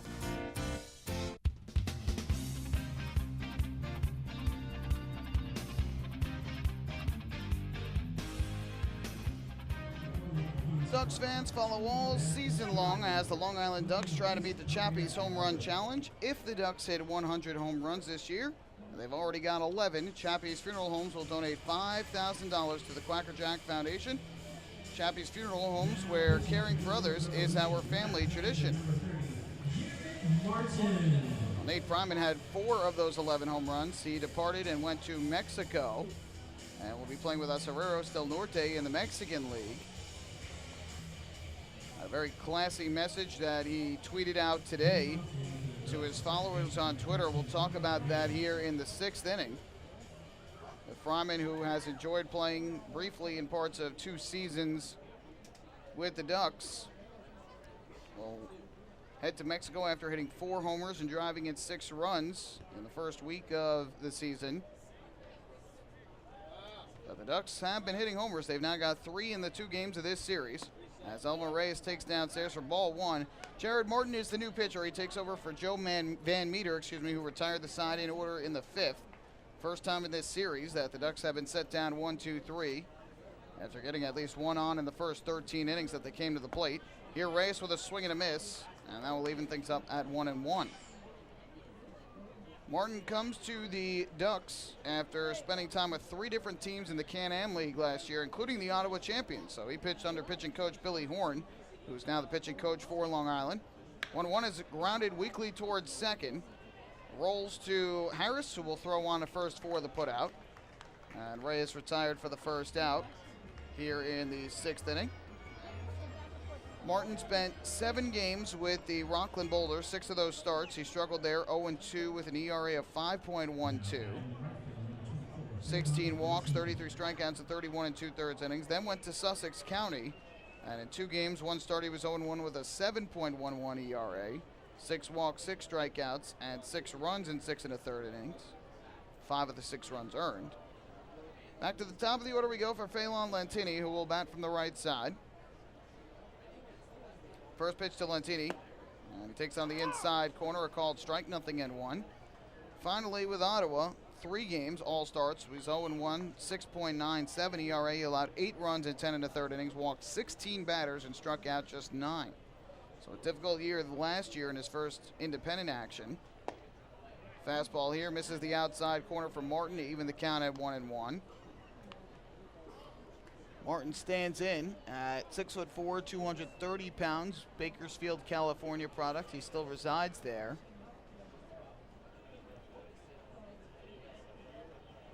Line back up the middle into center field, and yet another hit for Phelan Lentini.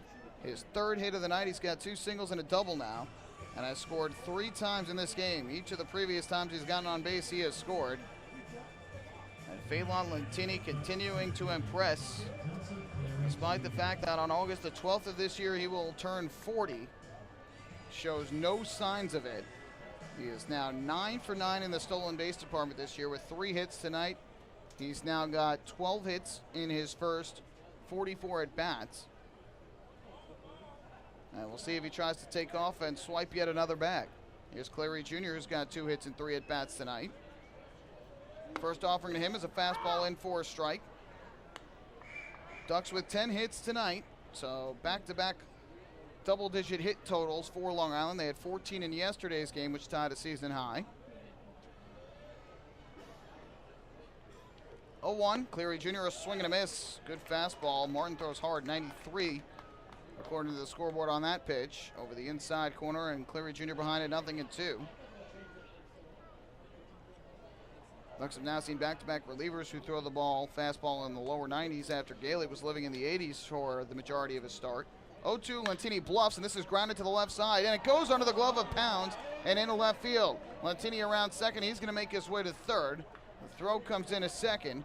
It was a sharply hit ground ball. Lentini had started to go, then stopped, and Pounds looked like he was going to get to it, but the ball snuck by him and under his glove. So we'll see how it is scored. It will be an error. So an E5 on Brian Pounds, 2nd error of the night for the Revolution. And for Pounds, his 3rd of the year. So the Ducks now set up with runners at the corners and 1 man out against Martin. Had Pounds come up with that ball, it would have likely been a 5-4-3 double play to end the inning. But now the Ducks with 2 on. And here is Reimold, who is 1 for 3 on the night with an RBI single to center back in the 2nd inning. Martin looking in for the sign as Reimold awaits at home plate. Now the left-hander is ready. First pitch, and Reimold takes a breaking ball, hard slider outside. 1-0 the count. Reimold single sandwiched in between 2 strikeouts. He went down swinging in the first, looking in the 4th against Gailey. 1-0 here is a fastball taken up high. And now Reimold in the driver's seat with 2-ball, no strike count. By the way, for Martin, this is his 5th appearance of the year. No record and an ERA of 4.5. He's allowed 2 runs on 5 hits in 4 innings. No walks, 5 strikeouts. Lefty's 2-0. Runner from first goes. Pitch is taken for a strike. No throw to second base, as Allen did not want to let Lantini try and break for home, so Cleary Jr.'s got his 2nd stolen base of the night. That increases his season total to 8. The Ducks 4 for 4 in the stolen base department this evening. And I got 21 steals as a team. Tops in the Atlantic League. But importantly for Martin, he got a strike, so now he's got a 2-1 count on Reimold. And with the Revolution trailing by 4, infield has come in all the way around. They do not want to allow any more runs to come home on a ground ball, as they do not want to fall further behind. 2-1. Time is called here by the catcher, Luis Allen. He wants to go out and discuss signs with Martin, so McCaffrey will go out with him to have the discussion. We talked about Nate Fryman and his message today on his Twitter account, which is @NateFryman. Another year, another adventure. I have signed with the Acereros del Norte in the Mexican League from Central Islip, New York to Monclova, Coahuila. I could have very well had that pronounced wrong. I probably did, but that is the town in which he is playing. Thank you to the Long Island Ducks for having me back and giving me another opportunity to play in the Atlantic League. You are a first-class organization. Reimold takes the fastball down and in, and the count goes to 3-1. He went on to say, baseball has allowed me to see an incredible number of places and play with hundreds of teammates from all over the world. None of this could have ever happened without Amanda Fryman, my best teammate of all. I love you and thank you for making all of this possible. Very classy message from Fryman today. 3-1, a big swing and a miss by Nolan Reimold. He was ready to hack at 3-1, a good hitter's count, but now it is full at 3-2. And Martin looking to get Reimold out on strikes and have Reimold strike out for the 3rd time in this game. Lantini leads at 3rd. Cleary Jr. at 2nd. Good speed on the bases with only 1 out here in inning number 6. 3-2. Reimold takes down and away, ball 4. Martin thought he had strike 3, but that seemed to miss low and outside. Just the 2nd walk drawn by the Ducks tonight. The other was drawn by Cody Puckett way back in the 1st. That's another Ducks walk brought to you by City MD Urgent Care. There are over 15 City MD locations across Long Island. Need a doctor? Just walk in. And bless you to the fan in front of us. 2 big sneezes. So the bases are loaded for Long Island with only 1 out. Lantini at 3rd, Cleary Jr. at 2nd, Reimold at 1st, and up to the plate steps Mark Krause, who has driven in half of Long Island's runs tonight. 3 RBIs thus far for Krause, increasing his season total to 9. He's got a chance to add to that here. First pitch. And Krause takes the pitch high and inside. It goes all the way back to the backstop. In the score from 3rd is Lantini. The other 2 runners move up. And on the wild pitch, the Ducks lead is now 7-2. Didn't know initially if that actually caught the jersey of Krause or not, but they say it missed. But Martin missed way up and in, so that'll be a wild pitch for the left-hander. Lantini, who has been on base 4 times tonight, has now scored 4 times tonight. Cleary Jr. moves to 3rd, Reimold to 2nd.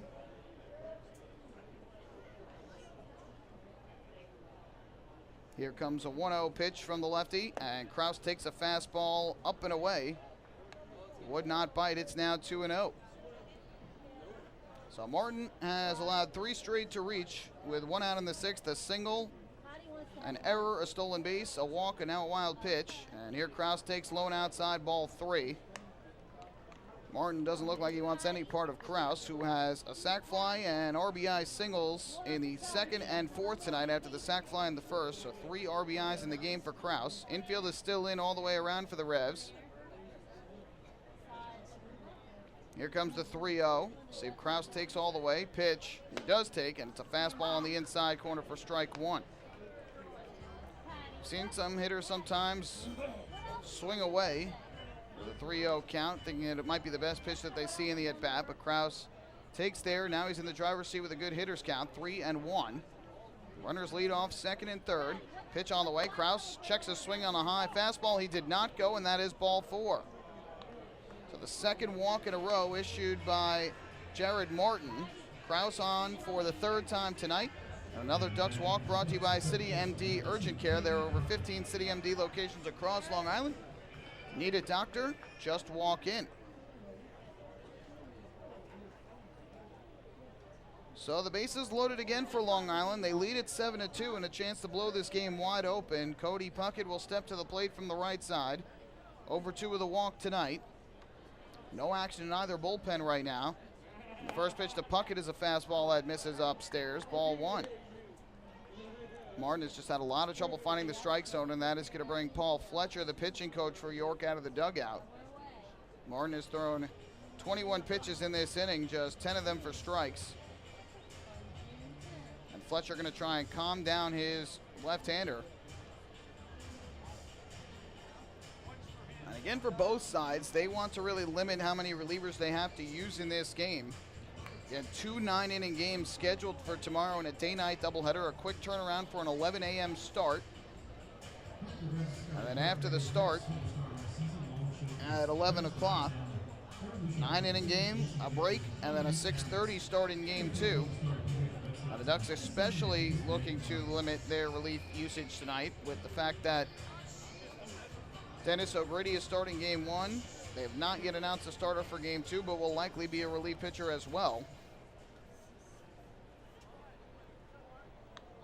Rafael Perez has thrown 5 innings of 2-run ball to this point, and it looks like he'll come back out for the 6th with nobody warming. 1-0. Puckett takes down and away again, and he's now in front. 2 balls and no strikes on Martin. Ducks lead by 5. They have doubled up the Revolution in hits tonight, 10-5. Cleary Jr. at third, Reimold second, Kraus at first. 2-0 all the way, taken by Puckett. It's a strike on the outside corner. A fastball for Martin, and now 2-1. Cleary Jr. with the best speed of the 3 base runners. Martin comes set. Here's the 2-1. Puckett swings a line drive towards second. Fielded on a tough hop. Thomas will go to second for 1, and that's all they'll get. In to score from third base is Delta Cleary Jr. on the 4-6 fielder's choice off the bat of Cody Puckett. Another run comes home for Long Island, and it is now an 8-2 lead. Puckett looked like he got jammed on that pitch and hit a soft line drive to second. The only chance for Harris to make a play on it was to go to second for the force, as Kraus was retired there. But the return to try and get Puckett not in time, so scoring on an unearned run is Cleary Jr. since he had reached on the error. And anything else that comes home after this would be unearned. But for Cleary Jr., his 3rd run of the night. For Puckett, he picks up an RBI. It is his 5th of the year. And now runners at the corners for Angelo Sanco. First pitch to him is fouled off to the third base side of the plate off the end of the bat. And it's 0-1 on Sanco.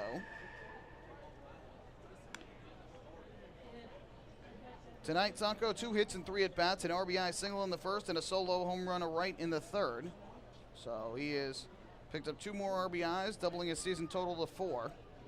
0-1 here is lifted high in the air to left, but shallow. Moving in is Constanza, and he will make the catch to end the inning. But not before the Ducks tack on 2 more runs here in the 6th inning. 2 runs, 1 of which earned, 1 unearned. They get just 1 hit in the inning, 1 error, a couple of walks thrown in there as well, and they leave 2 men on the bases. After 5.5 innings of play, Long Island in front of York, 8-2. Hey fans, this is infielder Mark Kraus, and you're listening to Ducks Baseball on the Long Island Ducks Broadcast Network. Oh, I love it! The color of my new Nicolot patio is so vibrant. It's unlike anything I've ever seen. You're welcome. I'm just going to go finish that Nicolot walkway now. Make your pavers vivid Nicolot pavers. The best looking, most vibrant pavers with the most 3-color blends in the industry. Featuring Nicolot's exclusive paver shield and color blending technology. With color throughout and guaranteed not to fade. Live life in color with Nicolot. Visit Nicolot.com.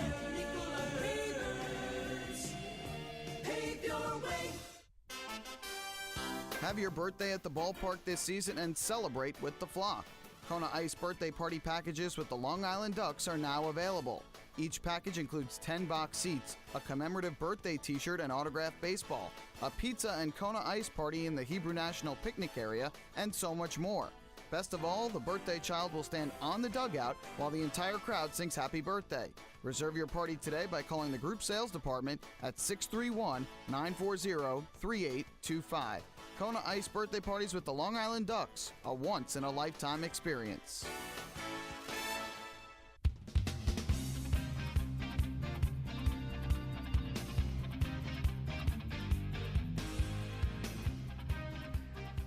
Bottom half of the sixth inning, Rafael Perez back out to the mound. And for the Ducks, 2 runs in the first, 2 in the second, 1 in the third, 1 in the fourth, 2 more in the sixth. 8 runs, 10 hits, no errors for Long Island. York getting both of their runs in the second, 2 runs, 5 hits, and 2 errors for the Revolution. And that is what it looks like on the manual scoreboard in the arch nemesis out in left field. Rafael Perez will begin his 6th inning of work, his longest outing as a Duck. He went 3 innings in his first start down in Southern Maryland. He went 4 1/3 last Thursday in Somerset, and has gone 5 thus far tonight. And he has allowed to this point 5 hits and 2 runs, both of them coming in the second inning as we mentioned. He has only struck out 1 and has walked 3, but ultimately he has given the Ducks some length to this point and has limited any sort of damage offensively. York has some action going in their bullpen, nothing doing yet for the Ducks. And Isaiah Tejeda will lead off. The 3, 4, and 5 hitters due up here in the 6th inning. Tejeda takes a changeup on the inside corner for strike 1 as we begin here in the bottom of the 6th. Reminder that these two teams will play 2 tomorrow, then an off day on Thursday for Long Island. They'll return home and open up a homestand on Friday. 0-1 here. Tejeda, a big breaking ball from Perez, and Tejeda swings and misses for strike 2. Tonight, Tejeda's reached on a fielder's choice and walked in his 2 plate appearances. Has never made it past first base.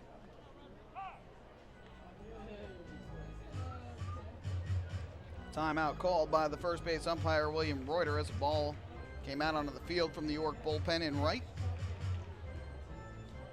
So 0-2 the count on Tejeda. Infield straight away. Reyes now shaded a little bit towards the middle. Kicking the pitch from Perez on the way, and it is swung on and missed, strike 3. Nasty curve diving down and in from Perez, who's had good movement on his breaking ball and off-speed pitches all night.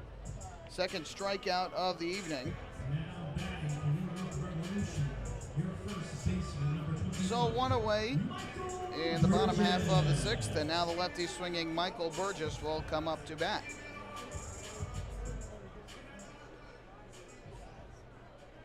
Luke Westfall is the pitcher who is warming up for York in their bullpen. Another left-hander. Will be their 3rd of the night to pitch. Perez, of course, a left-hander on the mound for Long Island. First pitch to the lefty swinging Michael Burgess. We're full of southpaws here tonight, and the breaking ball is in for strike 1.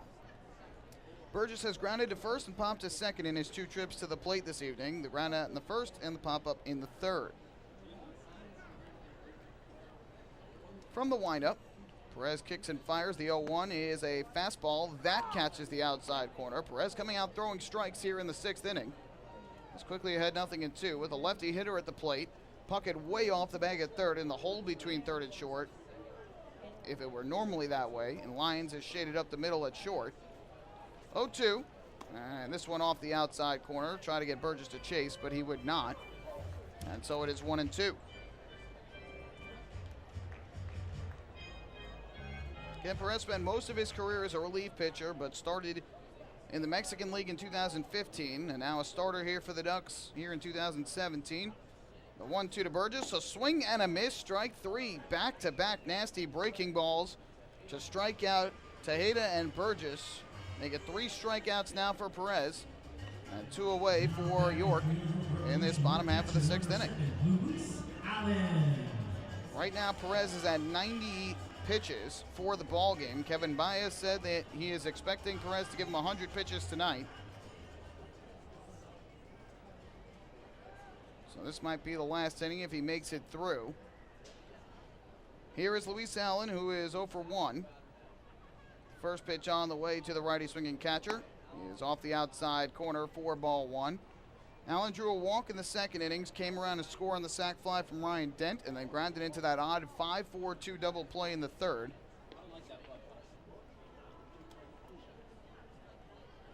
Perez is 1-0, and Allen takes down and in for ball 2. He came up with runners at first and second and only one out, grounded one to third. Puckett went to the second baseman, Elmer Reyes, for the force there to get Tejeda out.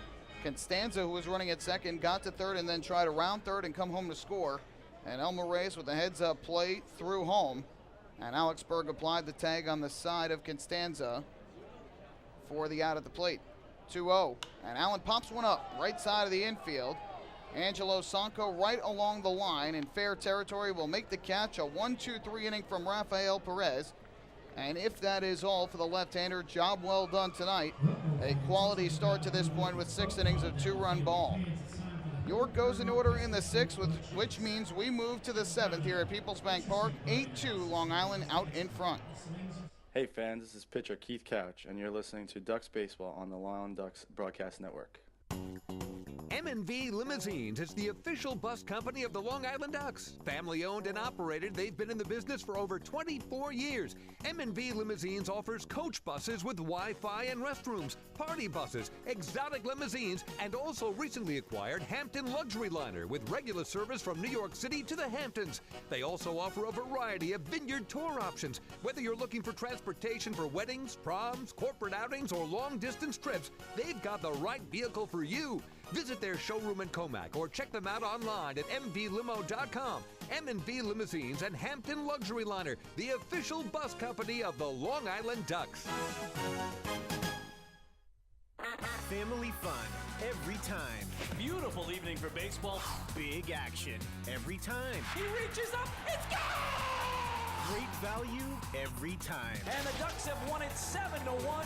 The Ducks schedule is loaded with new promotions this season, and with an average ticket price of just $10 and free parking, there is no better value on Long Island. For game times and tickets, visit liducks.com. Long Island Ducks Baseball. Good times every time.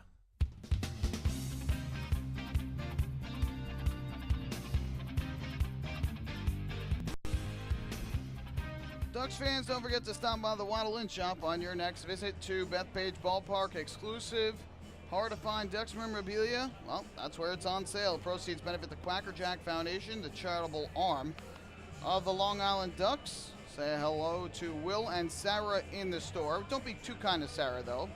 She went to SUNY Cortland, which is the rival of my alma mater, I should say, Ithaca College. So don't be too kind to her, but she is very happy to see everybody as they walk into the store. Greets them with a smile, as does Will. And they will be happy to get you all the Ducks apparel you could want. 7th inning coming up here in York, Pennsylvania. The Ducks with an 8-2 lead on the York Revolution, and York has called on their third reliever of the night. It is left-hander Luke Westfall out of Clintonville, Wisconsin. He will relieve Jared Morton, who allowed 2 runs in that 6th inning, one of which was earned, one unearned. He gave up a hit and 2 walks, did not strike out a batter. And threw a wild pitch that ended up scoring Phelan Lentini, then allowed the RBI fielder's choice to Cody Puckett. That scored Delta Cleary Jr. Lentini and Cleary Jr. have combined to score 7 of the 8 Ducks runs. Sanko with the other run on his solo home run in the 3rd. For the Ducks, it'll be the bottom 3 in the order, and they are still looking for their first hit of this game. Berg, Lyons, Reyes have combined to go 0 for 9 tonight. Top 6 have certainly made up for it. First pitch to Alec Berg is a hard fastball inside for ball 1. Alex Berg in this game has flied to center, popped to second, and grounded out to third base in his 3 trips to the plate. Westfall from the stretch.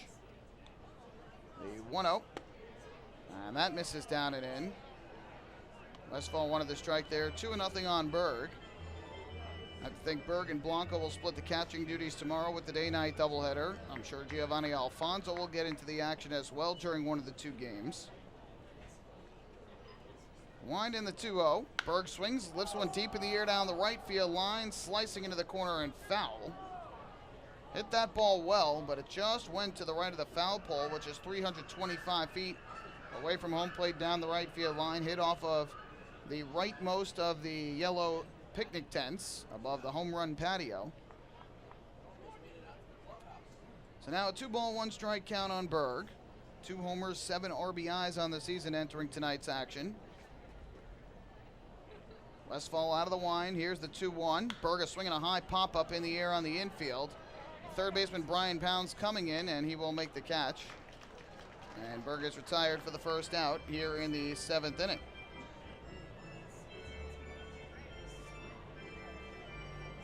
Always frustrating as a hitter when you put a good charge into one, it goes foul, and then the next one, you're retired on it. But Alex Berg is the first out of this 7th inning. And now the shortstop, Dan Lyons, who hit a laser into center field this last time up in the 5th, but it was caught straight away by Brandon Thomas, the center fielder. Westfall winds in his first offering.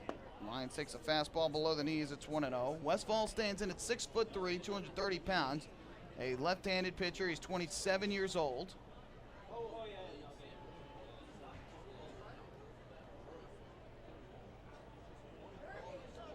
Here comes the 1-0 delivery. Lyons takes a big breaking ball that catches the outside corner, strike one. Spent the 2016 season as well as 2015 in the Twins organization did Westfall. Played for both Advanced A Fort Myers and AA Chattanooga. 1-1. Lyons a ground ball hit to short. Charging in on his dent. Fields on the backhand and throws to first for the putout. Lyons retired 6-3. And he is now 0 for 4, 2 away. And that will leave it up to the second baseman, Elmer Reyes. Fort Myers last year, 17 appearances, 1 start for Westfall. He was 2-0 with a 3.65 ERA. And then with AA Chattanooga, 18 games out of the bullpen. And a 1-0 record with a 5.40 earned run average. Began his career with 2 years in the Frontier League as part of the Gateway Grizzlies. First pitch here, Reyes takes, and that fastball misses low. Reyes tonight is 0 for 3 with a pair of strikeouts, one looking in the second, swinging in the third, and grounded out to second base back in the 6th. From the stretch, here comes the 1-0, and Reyes a swing and a miss. Fastball diving down and in, he cuts through it, and that will even the count at 1-1. 8-2 Long Island, top half of the 7th inning in York. Wind blowing furiously out to right center field. Thus far, only 1 home run, and that has come off the bat of Angelo Sanko in this game, leading off the 3rd, and it went out to the lawn seating in right center field. So 1 ball and 1 strike on Elmer Reyes. If he reaches Phelan Lentini, who has had a heck of a night, waits in the on-deck circle. 1-1. Fouled off to the first base side out of play. Smacks off of the facing of the club level. And Karen was back down below, 1-2.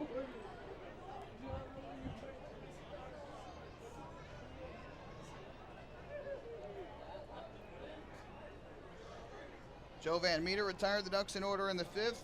Luke Westfall looking to do the same in the 7th. Now time is called and he'll have to go through the signs again. There's no action for the Ducks in their bullpen right now, so it looks like Perez will come back out for the 7th inning. 1-2, and Reyes takes a breaking ball off the outside corner. Might have been a little high as well. It's 2-2.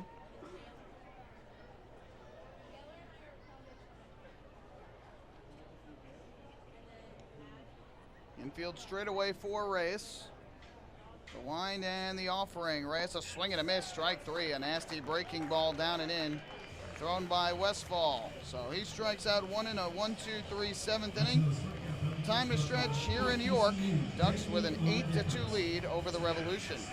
Hey fans, this is outfielder Angelo Sanko, and you're listening to Ducks Baseball on the Long Island Ducks Broadcast Network.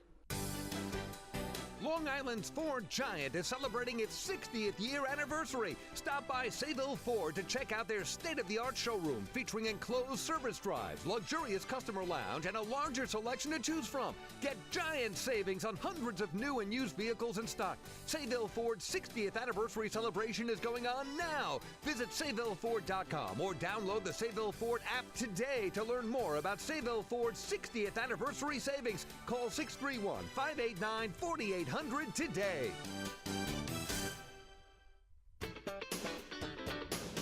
Baseball fans, the Long Island Ducks mobile app has officially arrived. Powered by Clear Vision Apps, it's your one-stop shop for all things Ducks baseball. Buy tickets straight from your mobile device. Receive game status updates with push notifications. Check out up-to-the-minute news and scores and interact with the Ducks on social media. Best of all, it's free. Download the Ducks mobile app today by visiting the App Store on your Apple-powered device or Google Play on your Android-powered device. The Long Island Ducks mobile app, with you wherever you flock to.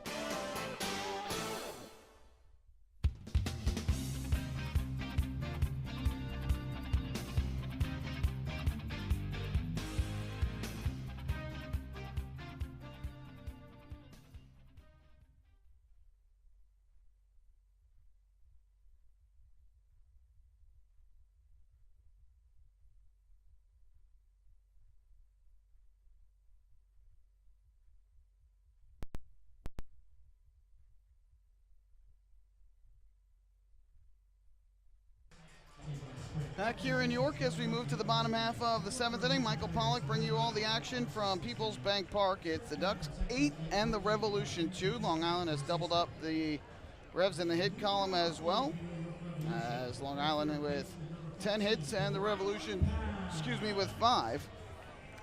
Rafael Perez, who has started tonight for Long Island and is pitching in his longest outing of the year, has thrown 6 innings of 2-run ball. He'll come back out for the 7th. And he'll be facing Brian Pounds, Ryan Dent, and Brandon Thomas. So Perez to face Pounds to begin. Pounds 1 of 2 on the night. First pitch on the way from the left-hander. And Pounds will take a fastball downstairs for ball 1. Perez has thrown just over 90 pitches in this game. 94 now to be specific. The 1-0, line down the left field line, foul. Right into the seating bowl over the Ducks bullpen. Unfortunately, everybody seems to be okay. There are a couple of young kids that are down there interacting with some of the Ducks relief pitchers, and they were able to get out of the way of that screamer off the bat of Pounds. So it's 1-1. Pounds with a single and a run scored back in the 2nd, and then a fly out to right in the 4th. A nice running catch made by Lentini. Here Pounds takes an off-speed pitch that just misses the outside corner of the plate. And the count goes to 2-1. Revolution have action once again in their bullpen in right. They seem to be going one reliever per inning after their starting pitcher Frank Gailey lasted just 4 innings and allowed 6 runs on 9 hits. 2-1 from Perez on the way. And Pounds will swing and hit a sharp ground ball left side. Great play by Lyons. He fields. Throw to first. Got him! Oh, what a play by Dan Lyons. Terrific play by the Ducks veteran shortstop to get the ball in the hole right in the webbing of the glove and make a strong throw to first. A terrific stretch from Angelo Sacco. Fantastic play all around, and there is the first out of the 7th inning. Absolutely have to put a star on that one in your scorebook if you are keeping track at home. So 1 away. And now the shortstop, Ryan Dent, to the plate. The Ducks flashing the leather tonight. Lentini's made a couple of great grabs in right field, and now Dan Lyons with a spectacular play at short. First pitch here to Dent, the big breaking ball that's in for a strike. And the count goes to 0-1. And plays like that are why Dan Lyons was the inaugural winner of the Rawlings Gold Glove Defensive Player of the Year award in the Atlantic League. Got presented with the Gold Glove last year by Rawlings, part of the Ducks home opener. 0-1, swing and a foul tip by Dent into the glove of Alex Berg for strike 2. Dent tonight with a ground out to short in the 4th and a sac fly to center in the 2nd. That brought home the first of York's 2 runs.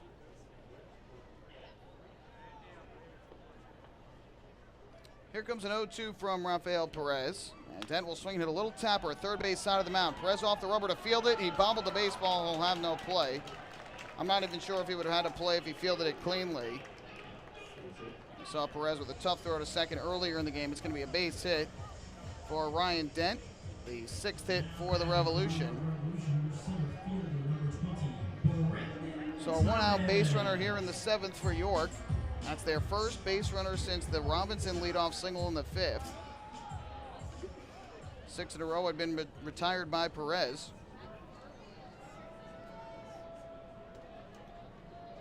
11 of the last 12 were set down by Perez. Before that infield single. Thomas squaring a bunt, and he takes a breaking ball low and outside. Not sure why you'd bunt in this situation, trailing by 6. Maybe Thomas thinking he could find his way on with his speed. Thomas tonight is 0 for 2. He lined out hard to third in the second, struck out looking in the fourth. 1 of 3 strikeouts for Perez on the night. Here comes a 1-0. Left-hander deals to the plate, and this is tapped back towards the mound. Perez fields, throws to second base. Lyons is able to make the play, and his foot came off the bag. Oh, Lyons says he got his foot back on the bag. Kevin Baez is going to come out. Elmer Reyes can't believe it either. And Dan Lyons in an argument here with Ian Kelly, who drew the ire from both sides last night on his balls and strike calls. And Dan Lyons on the throw from Perez, it looked like it was a little bit off target towards the third base side of the bag, but Lyons looked like he might have reached his foot back and touched the bag. Kevin Baez has his say, and instead of being a force out at second, it is now first and second with 1 away, and Derek Robinson is going to come to the plate. It'll have to be a fielder's choice. I think they would probably give an error on that on Rafael Perez. Fielder's choice E1. That allows Dent to move to second base. Instead of a runner at first with 2 out, it is first and second with 1 out. And it will be the center field, checking the right fielder, Derek Robinson, who comes up to bat for York.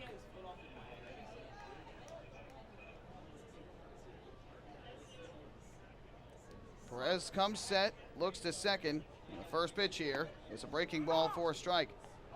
The ball was hit hard enough there that the Ducks could have realistically turned a double play, but I was wondering as Perez went to field that if he would just take the shore out at first. Again, because of that difficult throw he made to second from behind the mound earlier in the game. And there his throw was a little bit off target. 0-1. And this is line down the right field line, slicing into the corner, foul ball. So Robinson slices one down the line. It goes foul, and now 0-2 the count on Robinson, who has picked up 2 singles in this game, an RBI single to the left back in the second, and a base hit to right in the 5th.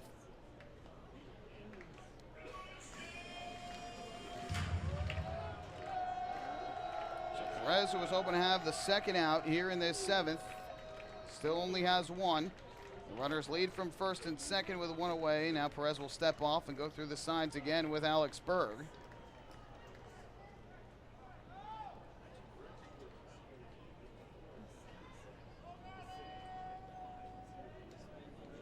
Perez gets the sign and comes set on the rubber. The 0-2 delivery. Swing and a miss, strike 3. Blew the fastball by him upstairs. So Rafael Perez with his 4th strikeout of the night. A good high fastball. Enticing to Robinson, but he cut right through it. Now with 2 away, that is going to leave it up to the second baseman, Alonzo Harris. I think Robinson was expecting another breaking ball that time from the left-hander, and Perez went with the high fastball, and Robinson with a big hack, but did not make contact. So 2 away. Here is Harris, who is 0 for 2 on the night. Drew a walk back in the first inning. First pitch from Perez, and Harris will take this breaking ball a little bit high and outside. And it is 1-0. Since the walk by Harris, who was later caught stealing in that first inning, he has grounded to third and popped to right. Chase Hutchinson is warming up in the Revolution bullpen down the right field line. Here a breaking ball, a nice pitch again from Perez. Cut on and missed by Harris. And that'll even things up at 1-1. Perez trying to protect an 8-2 lead as we play in the bottom of the 7th inning here in York. Dent the runner at second, Thomas the runner at first. On 2 baseballs that have now left the infield. 1-1. Ripped back towards the middle. Elmer Reyes fields behind second. Throw to first in time for the out. Nice play by Elmer Reyes after Perez got a little scare on that comebacker, but it gets past him. Reyes makes the play. And on the 4-3 put out, the side is retired. 7 innings of 2-run ball tonight from Elmer Reyes. In the 7th, no runs, 1 hit, 1 error, and 2 left on base. 7 complete tonight here in York, Pennsylvania. The Ducks with an 8-2 lead over the York Revolution. Hey fans, this is pitcher Patrick Kreider, and you're listening to Ducks Baseball on the Long Island Ducks Broadcast Network. PSEG Long Island is making things work for you with over 10 energy efficiency programs that can help you save on your monthly electric bill. From our free online energy analyzer and in-home energy assessments to rebates on energy-efficient air conditioning, even discounts on LED light bulbs. Helping you save on electricity is our job. What to do with your savings? Flight 85 now boarding for the magic of Orlando. Is entirely up to you. Visit psegly.com/save money. Just one more way PSEG Long Island is making things work for you. Take your group out to the ball game this season and enjoy all the fun of Ducks baseball at discounted prices with the picnic area, luxury suites, the Smokin' Owl's party deck, and so much more. Bringing your group to the game will be an unforgettable experience. The Ducks even offer opportunities to sing the national anthem, serve as the Ridgewood Savings Bank color guard, be the Nickalock Dream Team, put on a pregame performance, or shag fly balls during Ducks batting practice. To book your outing today, call 631-940-3825 and ask for the group sales department. Long Island Ducks Baseball. Good times every time.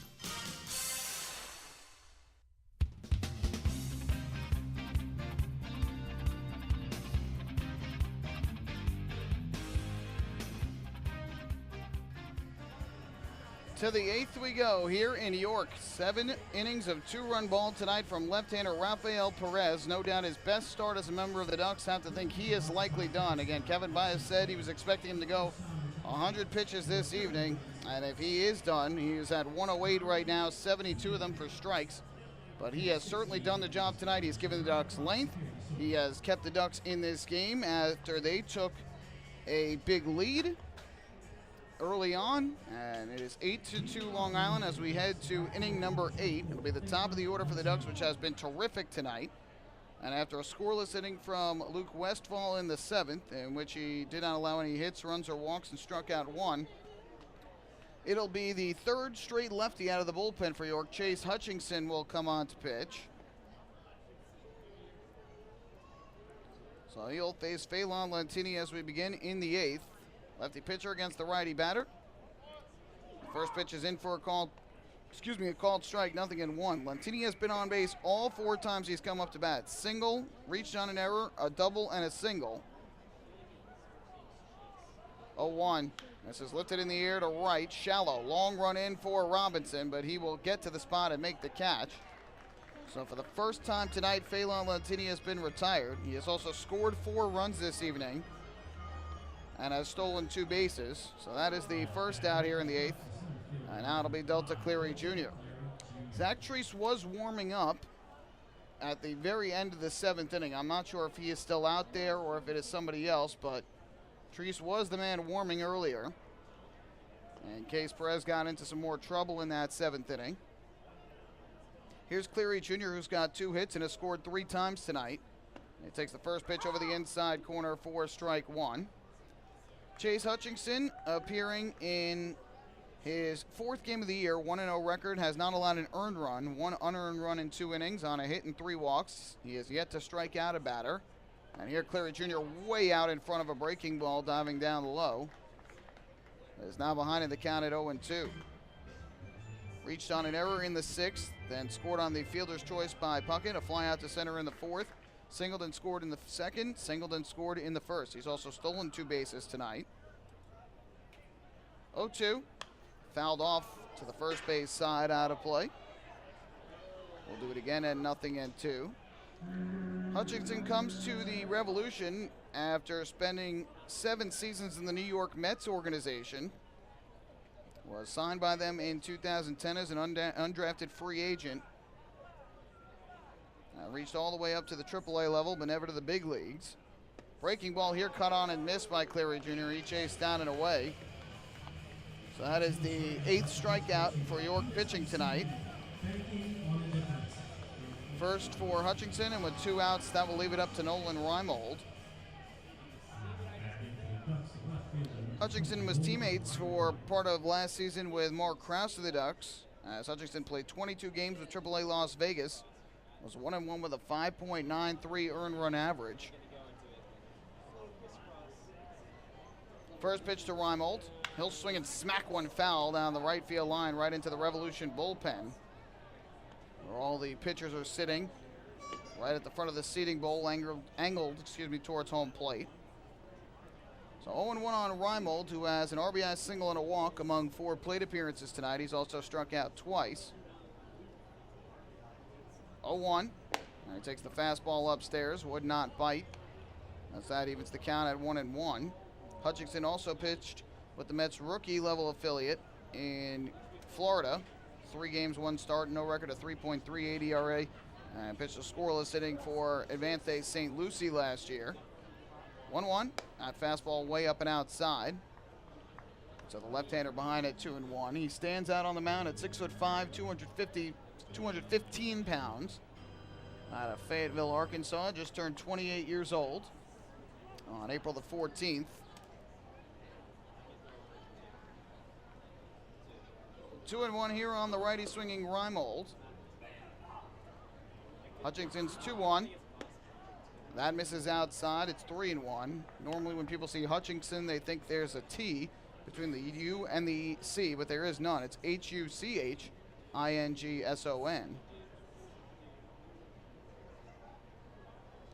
Good hitters count here. Pitch to Reimold. Swing and a miss. Cut through the 3-1 fastball, and now the count full at 3-2. If Reimold reaches, it'll be Mark Krause next, who has had a very productive evening once again. Here comes the payoff. Kick in the pitch, and Reimold takes down and in, ball 4. So Reimold draws his second walk of the night. That is the 4th drawn by the Ducks offense tonight. And another Ducks walk brought to you by City MD Urgent Care. There are over 15 City MD locations across Long Island. Need a doctor? Just walk in.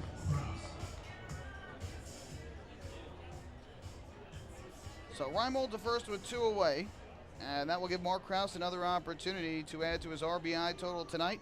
He has driven in 3 runs this evening on 2 hits, a walk, and a sac fly. First pitch on the way is in for a called strike. Over the outside corner, 0-1. Krause with a sac fly to right in the first that scored Lentini, an RBI single in the second that scored Cleary Jr., an RBI single in the fourth that scored Lentini, and a walk in the sixth. And here he cuts through a pitch for strike 2, a breaking ball that time from the left-hander Hutchinson. So it's ahead 0-2. Trying to get this to the bottom of the 8th with the Ducks lead still at 6.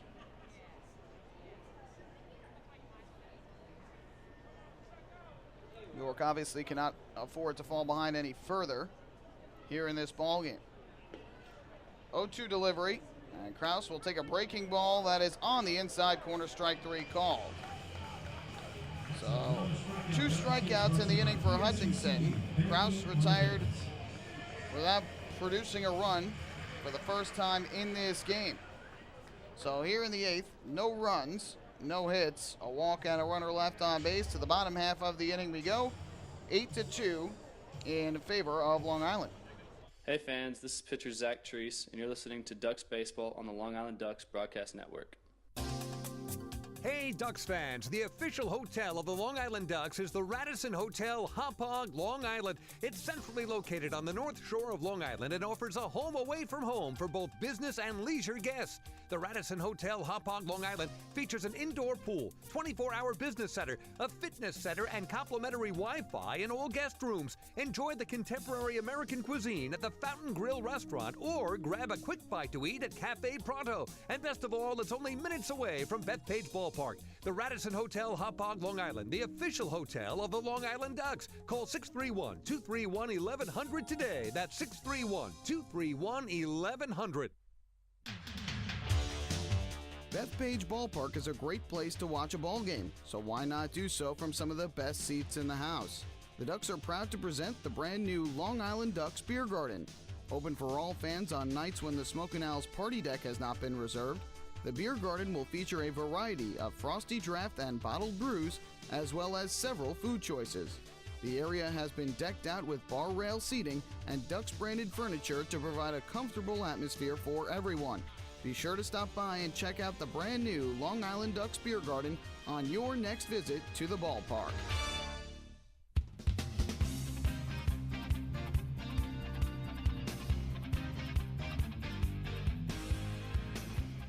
Hey, Ducks fans, you want frequent updates on team transactions, scores, store specials, and the status of upcoming games? Well, then follow the Long Island Ducks on Twitter, twitter.com/LIDucks. With Twitter, the faithful flock will be able to follow their Ducks and find out more information regarding nightly promotions, player signings, league activities, and so much more. The Ducks are tweeting right now, and you can follow along at twitter.com/LIDucks. A terrific performance tonight from Rafael Perez. 7 innings of 2-run ball. He is in line for his first win as a Duck, and he gives way here in the 8th to Zach Treese. The right-hander will come on to pitch for Long Island. His first offering is grounded weakly to third by Constanza. Puckett, bare hands, throws, got him. Nice play by Cody Puckett. And the Ducks defense continuing to perform very well in the field tonight. As with the speedy Constanza running, Puckett's only play was to barehand it and throw a strike over to first. And he did just that for the first out. So Constanza now 2 for 4 on the night, as Treese records an out on 1 pitch. The final line on Perez, 7 innings tonight. He allowed 6 hits and 2 runs. Both of the runs earned. Of those 6 hits, they were all singles.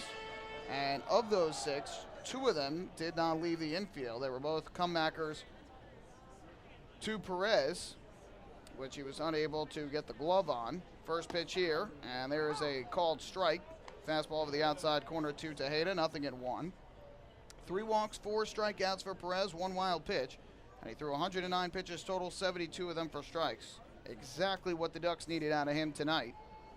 Big breaking ball, and the slider is over the outside corner for strike 2. Treese has excellent movement on that slider, a good fastball as well. Billy Horn has said he has some of the best stuff on this Ducks pitching staff. He has struggled a little bit here in the early going this season. Here comes the 0-2. And this is down and away for ball 1. 6 games for Treese, 1-1 record, an ERA of 6. He has allowed 6 runs, 4 of them earned in 6 innings. On 6 hits and 6 walks with 2 strikeouts. The 6 walks very unlike him. He almost never walks anybody. 1-2. This is a breaking ball, swung on and missed, strike 3. There's that nasty slider that we have seen from Treese.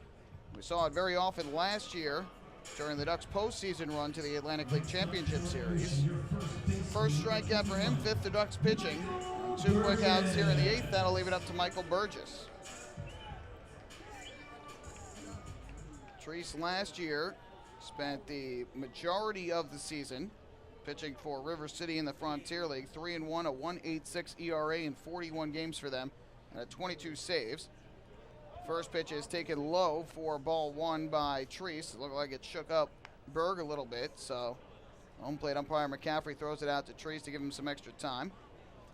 Treese walked just 15 batters last year in 48 1/3 innings, striking out 75. He then threw 3 2/3 scoreless innings in the playoffs for the Ducks, allowed just 1 hit, 1 walk, and struck out 6. Here Burgess takes the fastball outside for ball 2.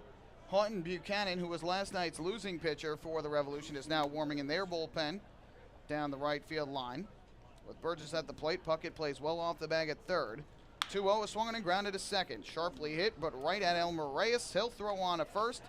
And an easy 1-2-3 inning for Zach Treese as he gets the job done out of the bullpen in the 8th inning. Revolution go in order, which means we go to the 9th here in York. Ducks still in front by 6, 8-2 the score. Hey fans, this is catcher Alex Berg, and you're listening to Ducks Baseball on the Long Island Ducks Broadcast Network. Going way back is Joe Holden, and he is looking up, and that one is headed to field 5 at Robert Moses. The waves are gnarly, and the Ducks have tied it at 1. That was another home run for the Ducks. And Duck fans, what's more fun than a home run that helps the Ducks win a game? How about a homer that helps the community win? Chappie's Funeral Home and the Long Island Ducks have once again teamed up for the Chappie's Home Run Challenge. If the Ducks hit 100 homers this season, Chappie's Funeral Home will donate $5,000 to the Quackerjack Foundation. So every time a Ducks hitter goes deep this season, watch for the Chappie's Challenge home run count on the scoreboard. And if we reach 100, we're all a winner. Chappie's Funeral Home, where caring for others is a family tradition. Can't get enough of the Long Island Ducks? Well, now you can get even more inside info on your favorite hometown team through Facebook and Twitter. Twitter. The Ducks are constantly updating fans through social media with scores, transactions, ballpark promotions, and much more. You can even win great prizes. All you'll need to do is make a free account on Facebook and Twitter, and then visit us at facebook.com/LIDucks and twitter.com/LIDucks. Think you're Long Island's biggest Ducks fan? Get connected now.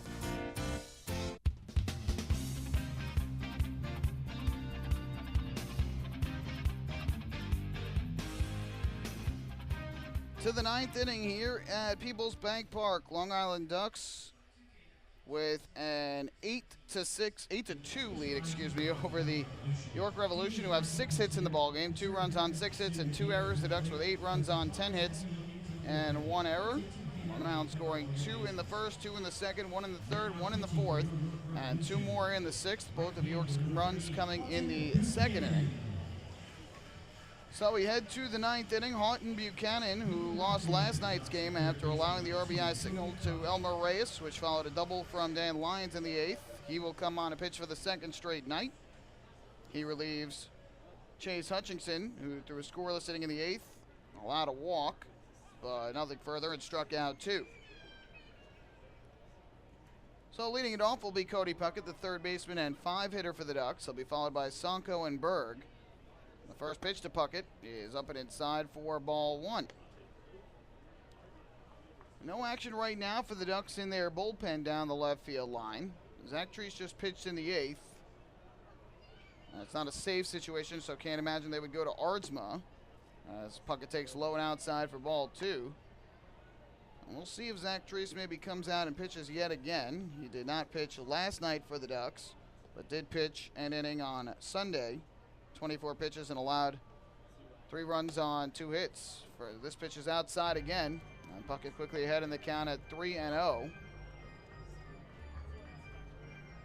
Cody Puckett tonight with a walk and picked up an RBI and a fielder's choice in the 6th. He is 0 for 3 at the plate. The RBI is 5th of the year. 3-0. Taken all the way and down and in ball 4. So he's got his second walk of the evening. And for the Ducks, their 5th walk of the night. Another walk brought to you by City MD Urgent Care. There are over 15 City MD locations across Long Island. Need a doctor? Just walk in. Entering tonight, Buchanan 1-1. He's got a 2.25 ERA in 4 games. A run on 2 hits in 4 innings. He has not walked the batter and has struck out 6.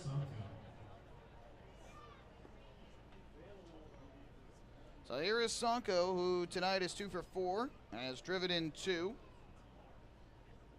First pitch to him is taken on the outside corner for strike 1. Sonko an RBI single to right with 2 outs in the first inning, and then led off the third with a solo home run to right center, his 2nd of the year.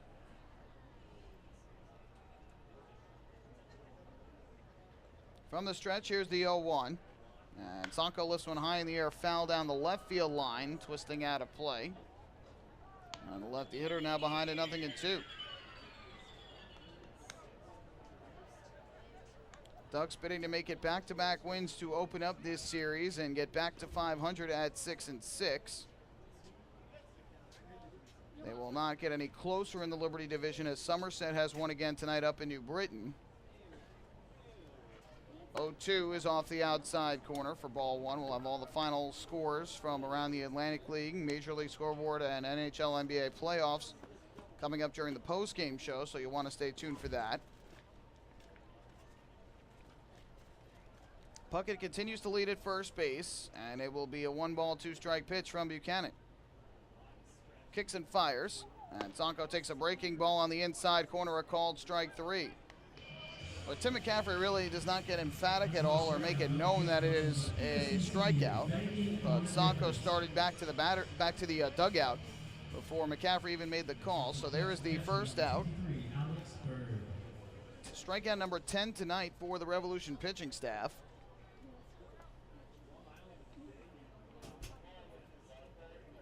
So 1 away for the Ducks, and it will be Alex Berg who comes to the plate.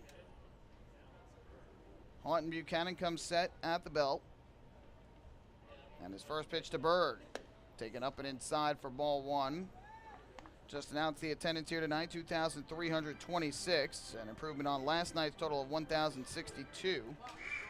And you can definitely tell by a look through the crowd a much better turnout here tonight, though many of the fans have already departed with their team down by 6. 1-0. Berg takes another fastball down in the dirt from Buchanan. It's 2 balls and no strikes. Buchanan stands in up on the mound at 6'8", 250 pounds, out of Biloxi, Mississippi. He is a youngster, just 24 years old.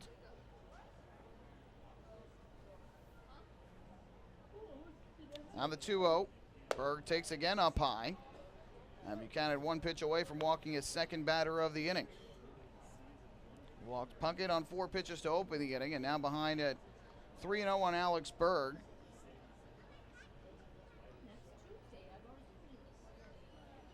After getting the strikeout of Sonko, here's the 3-0. Berg takes all the way, and that is on the outside corner for strike 1. So now 3-1, a good hitter's count for Alex Berg. He is 0 for 4 tonight. The bottom 3 in the order for the Ducks, 0 for 12. But again, the top 6 have certainly made up for it by a long shot. Here's the 3-1. And Berg will swing and miss. He was thinking home run over the arch nemesis there. A big hack, but was out in front of the 88-mile-an-hour pitch from Buchanan. That runs the count full at 3-2. With 1 out, we'll see if Kevin Baez sends Cody Puckett from first base. Has a small lead off of first. Michael Burgess holding him on. Coming set is Buchanan. Here comes the payoff pitch. Puckett does not go, and Berg fouls one off at home plate. Just caught a little piece of it to stay alive. We will do it yet again at 3-2.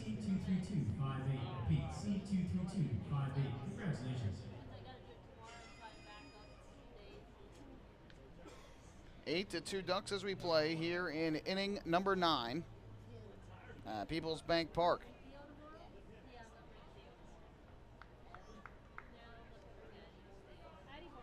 Buchanan still looking in for the sign, and now time is called. So he will go through the signs yet again with his catcher, Luis Allen. Puckett continues to lead off first. Another payoff pitch to Alex Berg. On the way, and Berg swings and misses for strike 3.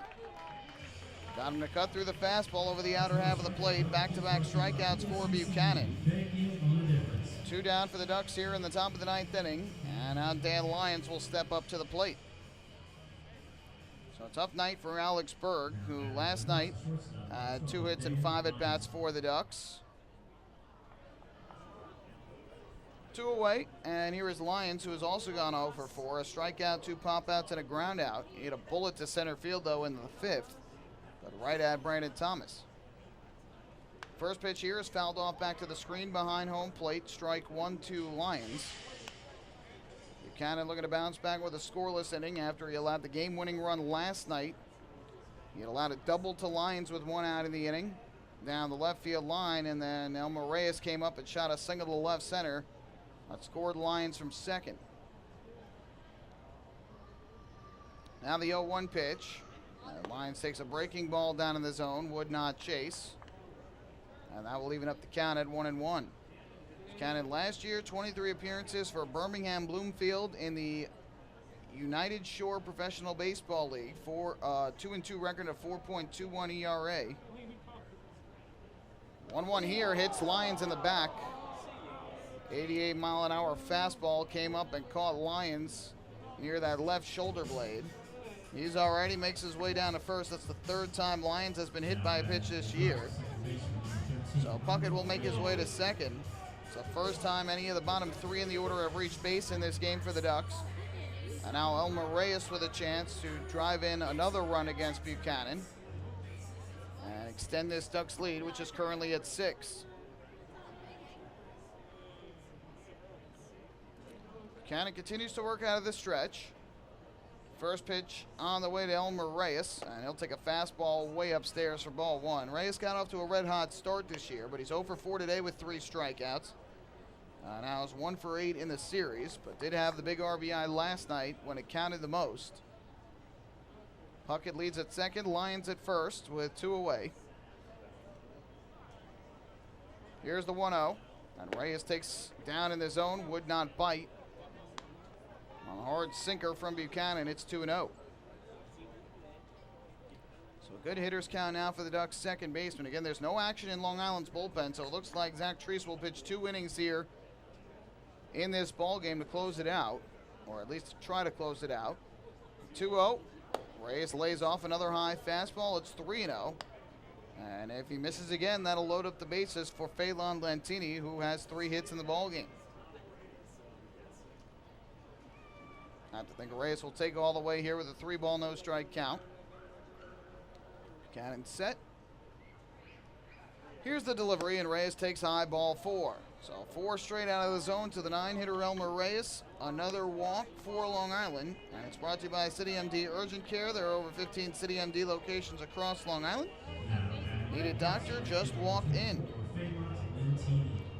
So down to third base goes Puckett. Down to second goes Lyons. Reyes makes his way to first on the free pass. And now Phelan Lantini, who has scored 4 times in this game but has not driven in a run, will look to do so here with the bags full in the 9th. First pitch on the way. And Lantini takes a fastball over the outside corner. Strike 1, a good hard fastball from the righty pitcher. Lantini singled and scored in the first, also stole a base, reached on an error and scored in the second, doubled, stole a base and scored in the fourth, singled and scored on a wild pitch in the 6th. Popped to right his last time up in the 8th. The 0-1, high fly ball to right center. Converging on it are Robinson and Thomas. Who's going to grab it? It is Thomas to make the catch, and that will end the inning. So things got a little dicey there for Buchanan in the 9th. No runs for the Ducks, no hits, 2 walks and a hit batter, and the Ducks leave the bases loaded. To the bottom of the 9th we go here in York. Ducks on top of the Revolution, 8-2. Hey fans, this is pitcher David Artsma, and you're listening to Ducks Baseball on the Long Island Ducks Broadcast Network. Oh, I love it. The color of my new Nicolat patio is so vibrant. It's unlike anything I've ever seen. You're welcome. I'm just going to go finish that Nicolak walkway now. Make your pavers vivid Nicolak pavers. The best looking, most vibrant pavers with the most 3-color blends in the industry. Featuring Nicolak's exclusive paver shield and color blending technology. With color throughout and guaranteed not to fade. Live life in color with Nicolak. Visit Nicolak.com.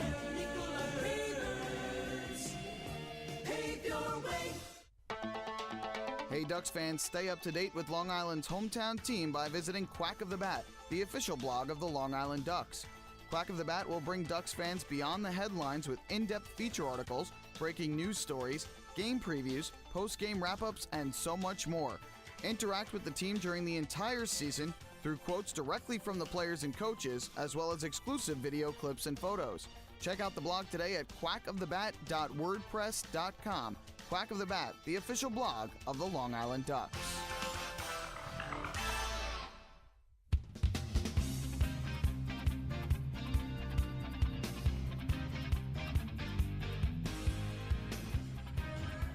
Zach Treese back to the mound after pitching a 1-2-3 8th inning. He will try and close this one out as the Long Island Ducks lead the York Revolution 8-2.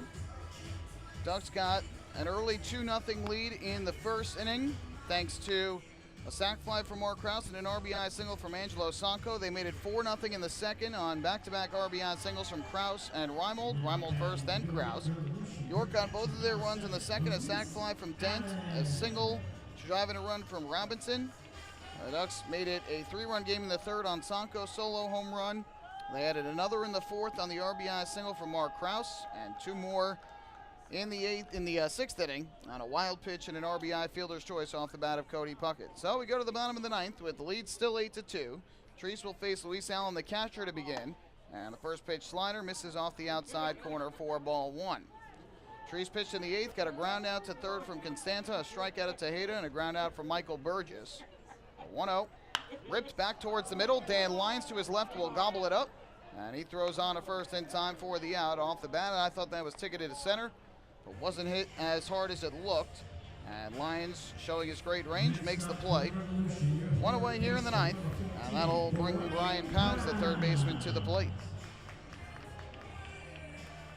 So Zach Treese, who again pitched on Sunday, had last night off and now 2 innings today, might mean that he is unavailable tomorrow for the 2 games against the Revolution. Again, a day-night doubleheader tomorrow, 11 a.m. to start, and then 6:30 in game 2. First pitch slider at the knees on the inside corner for strike one to Pounds, who tonight has 1 for 3. Allen, by the way, now 0 for 3 with a walk in this game.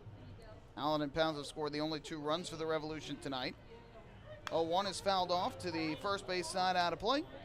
And Trees quickly ahead, 0-2. Unlike the starting pitcher tonight for the Ducks, Rafael Perez, Zach Trees working very quickly on the mound.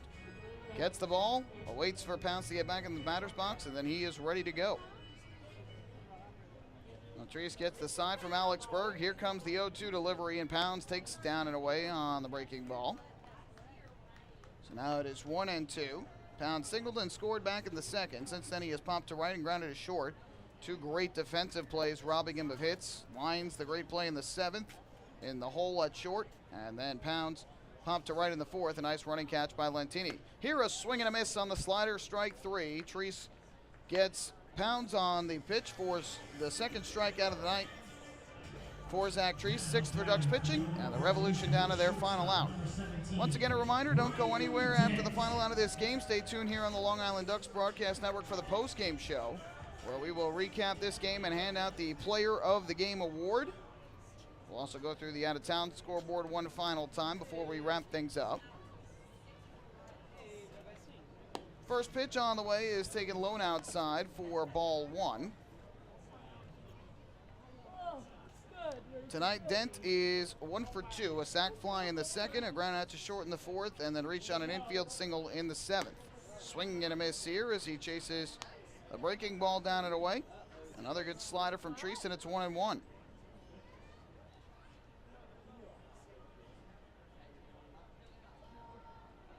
Treese from the windup. Here is the pitch. He misses low and outside. Now 2 balls and 1 strike.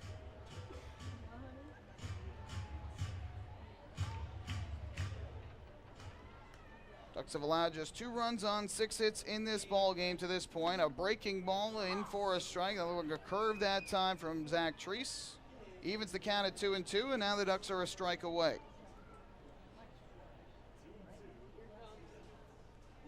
Treese gets the sign from Berg. Here's the pitch. It swung on and popped up in the air to shallow right.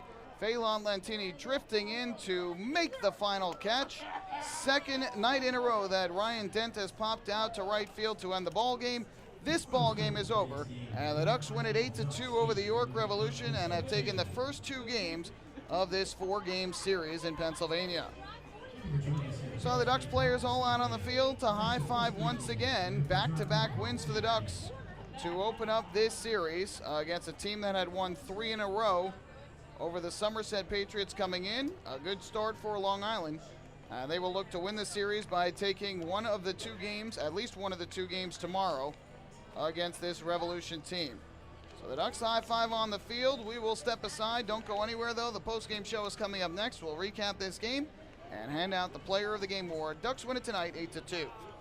Hey fan, this is a pitcher Amali Diaz, and you're listening to the Ducks Baseball on the Long Island Ducks Broadcast Network.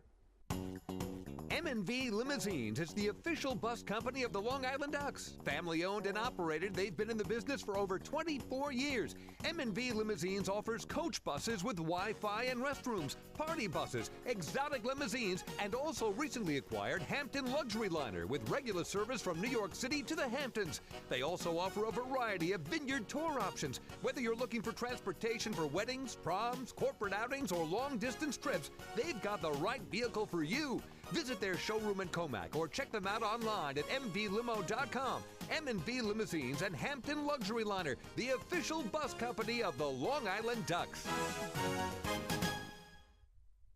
Family fun every time.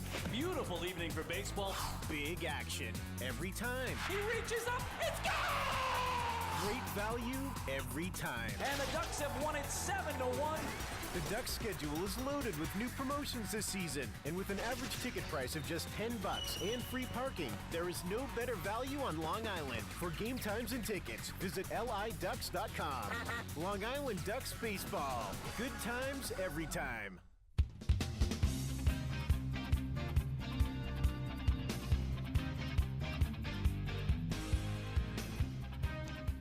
Back-to-back wins for the Long Island Ducks to open up this 4-game in 3-day series. They win it tonight 8-2 over the York Revolution after an 8-7 victory last night. So a good start to this series for the Ducks.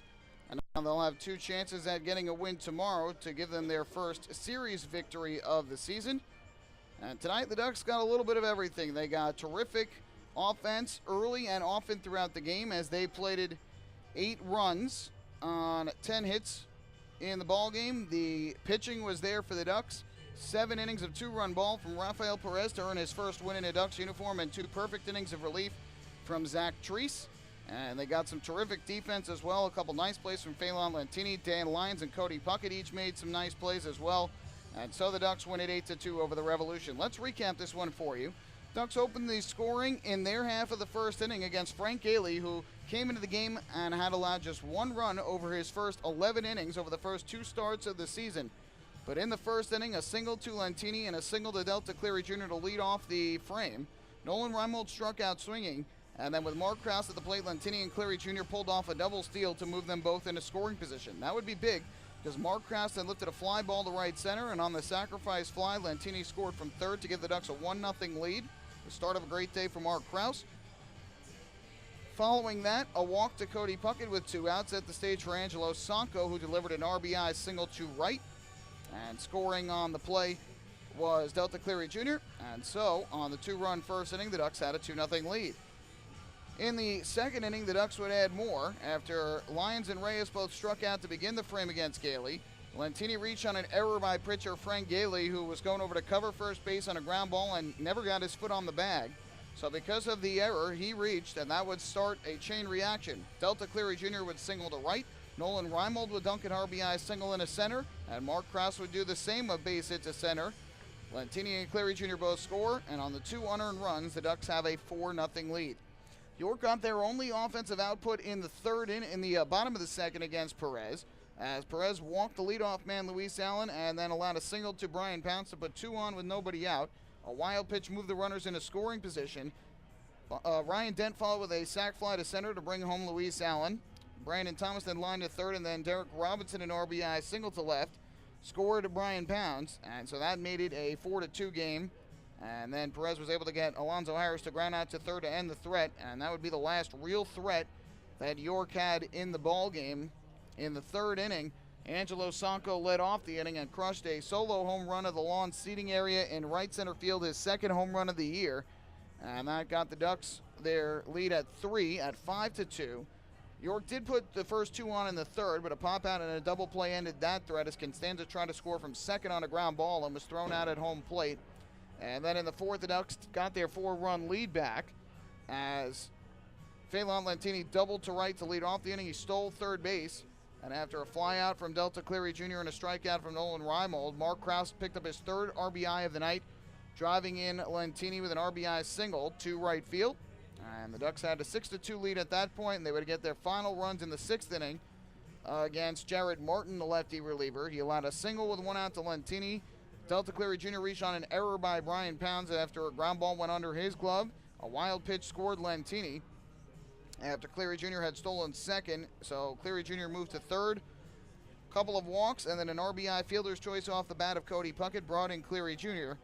The Ducks at that point had a 8-2 lead. Meanwhile, Rafael Perez, after the little bit of a rocky start, settled down nicely. Scoreless innings from the 3rd inning through the 7th, and after that first 2 reached in the 3rd, he was able to retire 5 in a row, allowed a base hit, then retired 6 in a row. He allowed a single and then made an error on a throw in the 7th inning towards second base, a play that Dan Lyons thought he had his foot on the bag, but responded by striking out Robinson and getting Alonzo Harris to ground a second to end his night. Zach Treese came on and pitched back-to-back perfect innings in the 8th and the 9th, striking out 2. The Ducks held on for the 8-2 win. The final totals from tonight's game: 8 runs, 10 hits, 1 error for the Ducks. They left 11 men on base. For the Revolution, 2 runs on 6 hits and 2 errors. They left 5. Rafael Perez picks up his first win of the year. He improves to 1-0 with 7 innings of 2-run ball tonight. Frank Gailey, the loser, falls to 2-1 as he allowed 6 runs, 4 of them earned on 9 hits in 4 innings. Walked 1, struck out 5. No save in the game, which took 3 hours exactly in front of a crowd of 2,326 here at PeoplesBank Park. Tonight's player of the game, it's going to be shared. We have to give credit to Phelan Lantini for what he did tonight. He had 3 hits, including a double and 2 singles. He scored 4 times. He stole 2 bases, did a little bit of everything. So he will be one of our players of the game. And we will also give credit to Rafael Perez. He did exactly what the Ducks needed him to do tonight. Give them length as he threw 7 innings and pitched a total of 108 pitches, 72 of which were for strikes. And the other thing was he kept the Revolution off the scoreboard. Only allowed 6 hits. He was not touched up like he was in Somerset last week. He limited the damage and kept the Ducks in the game after they had taken the lead, kept the Ducks in front, did not wilter, and he picks up his first Ducks win of the year. Take one more break. When we come back, the out-of-town scores, and then we'll wrap things up from York. Hey fans, this is pitcher Tyler Wilson, and you're listening to Ducks Baseball on the Long Island Ducks Broadcast Network. Long Island's Ford Giant is celebrating its 60th year anniversary. Stop by Sayville Ford to check out their state-of-the-art showroom featuring enclosed service drives, luxurious customer lounge, and a larger selection to choose from. Get giant savings on hundreds of new and used vehicles in stock. Sayville Ford's 60th anniversary celebration is going on now. Visit SayvilleFord.com or download the Sayville Ford app today to learn more about Sayville Ford's 60th anniversary savings. Call 631-589-4800 today. Have your birthday at the ballpark this season and celebrate with the flock. Kona Ice birthday party packages with the Long Island Ducks are now available. Each package includes 10 box seats, a commemorative birthday t-shirt and autographed baseball, a pizza and Kona Ice party in the Hebrew National Picnic area, and so much more. Best of all, the birthday child will stand on the dugout while the entire crowd sings happy birthday. Reserve your party today by calling the group sales department at 631-940-3825. Kona Ice birthday parties with the Long Island Ducks, a once-in-a-lifetime experience.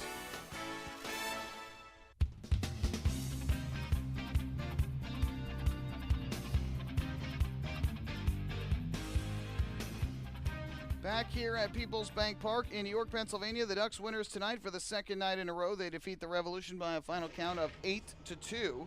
Ducks have hung 8 runs on the Revolution in back-to-back games, a tremendous improvement after a weekend against New Britain where they combined for 7 runs over 3 games. So the Ducks have taken the first 2 here. They improved back to 500 at 6-6. They're now over 500 on the road at 5-4 and 4-2 against the Freedom Division. Meanwhile, the Revolution drop a game under 500. They have now lost 2 straight after winning 4 in a row. They're 5-6 on the season, 3-2 now here at home, and 4-4 against the Liberty Division. Out-of-town scores, Ducks remain 2 games behind the Somerset Patriots for first place in the Liberty Division. Patriots 5-3 winners up in New Britain, Connecticut. Logan Darnell, his first win with Somerset. He improves to 1-1. Jason Jarvis, the loser, fell to 0-1, and Ryan Kelly collected his first save of the season. No home runs in the ballgame. Tyler Bortnick drove in 2. Aaron Eggleston an RBI as well for Somerset. Meanwhile, New Britain, they picked up RBIs from Skelton, Carrillo, and McGuigan in the loss. Ducks do gain a game on the Bluefish, though, who are now just 1 game over Long Island. Barnstormers with a 4-3 win over the Bluefish as they score 3 runs in the bottom of the 9th for the walk-off win. Carter, the victor for Lancaster, improved to 1-0. Former big leaguer Manny Del Carmen, the loser, he fell to 0-1. No save in the game. And in the home run department, there were none. Barnstormers, though, had RBIs in the game from Caleb Gindel, Sean Halton, and Victor Frias. Meanwhile, for the Bluefish, their RBIs came from Hernandez and Reyes.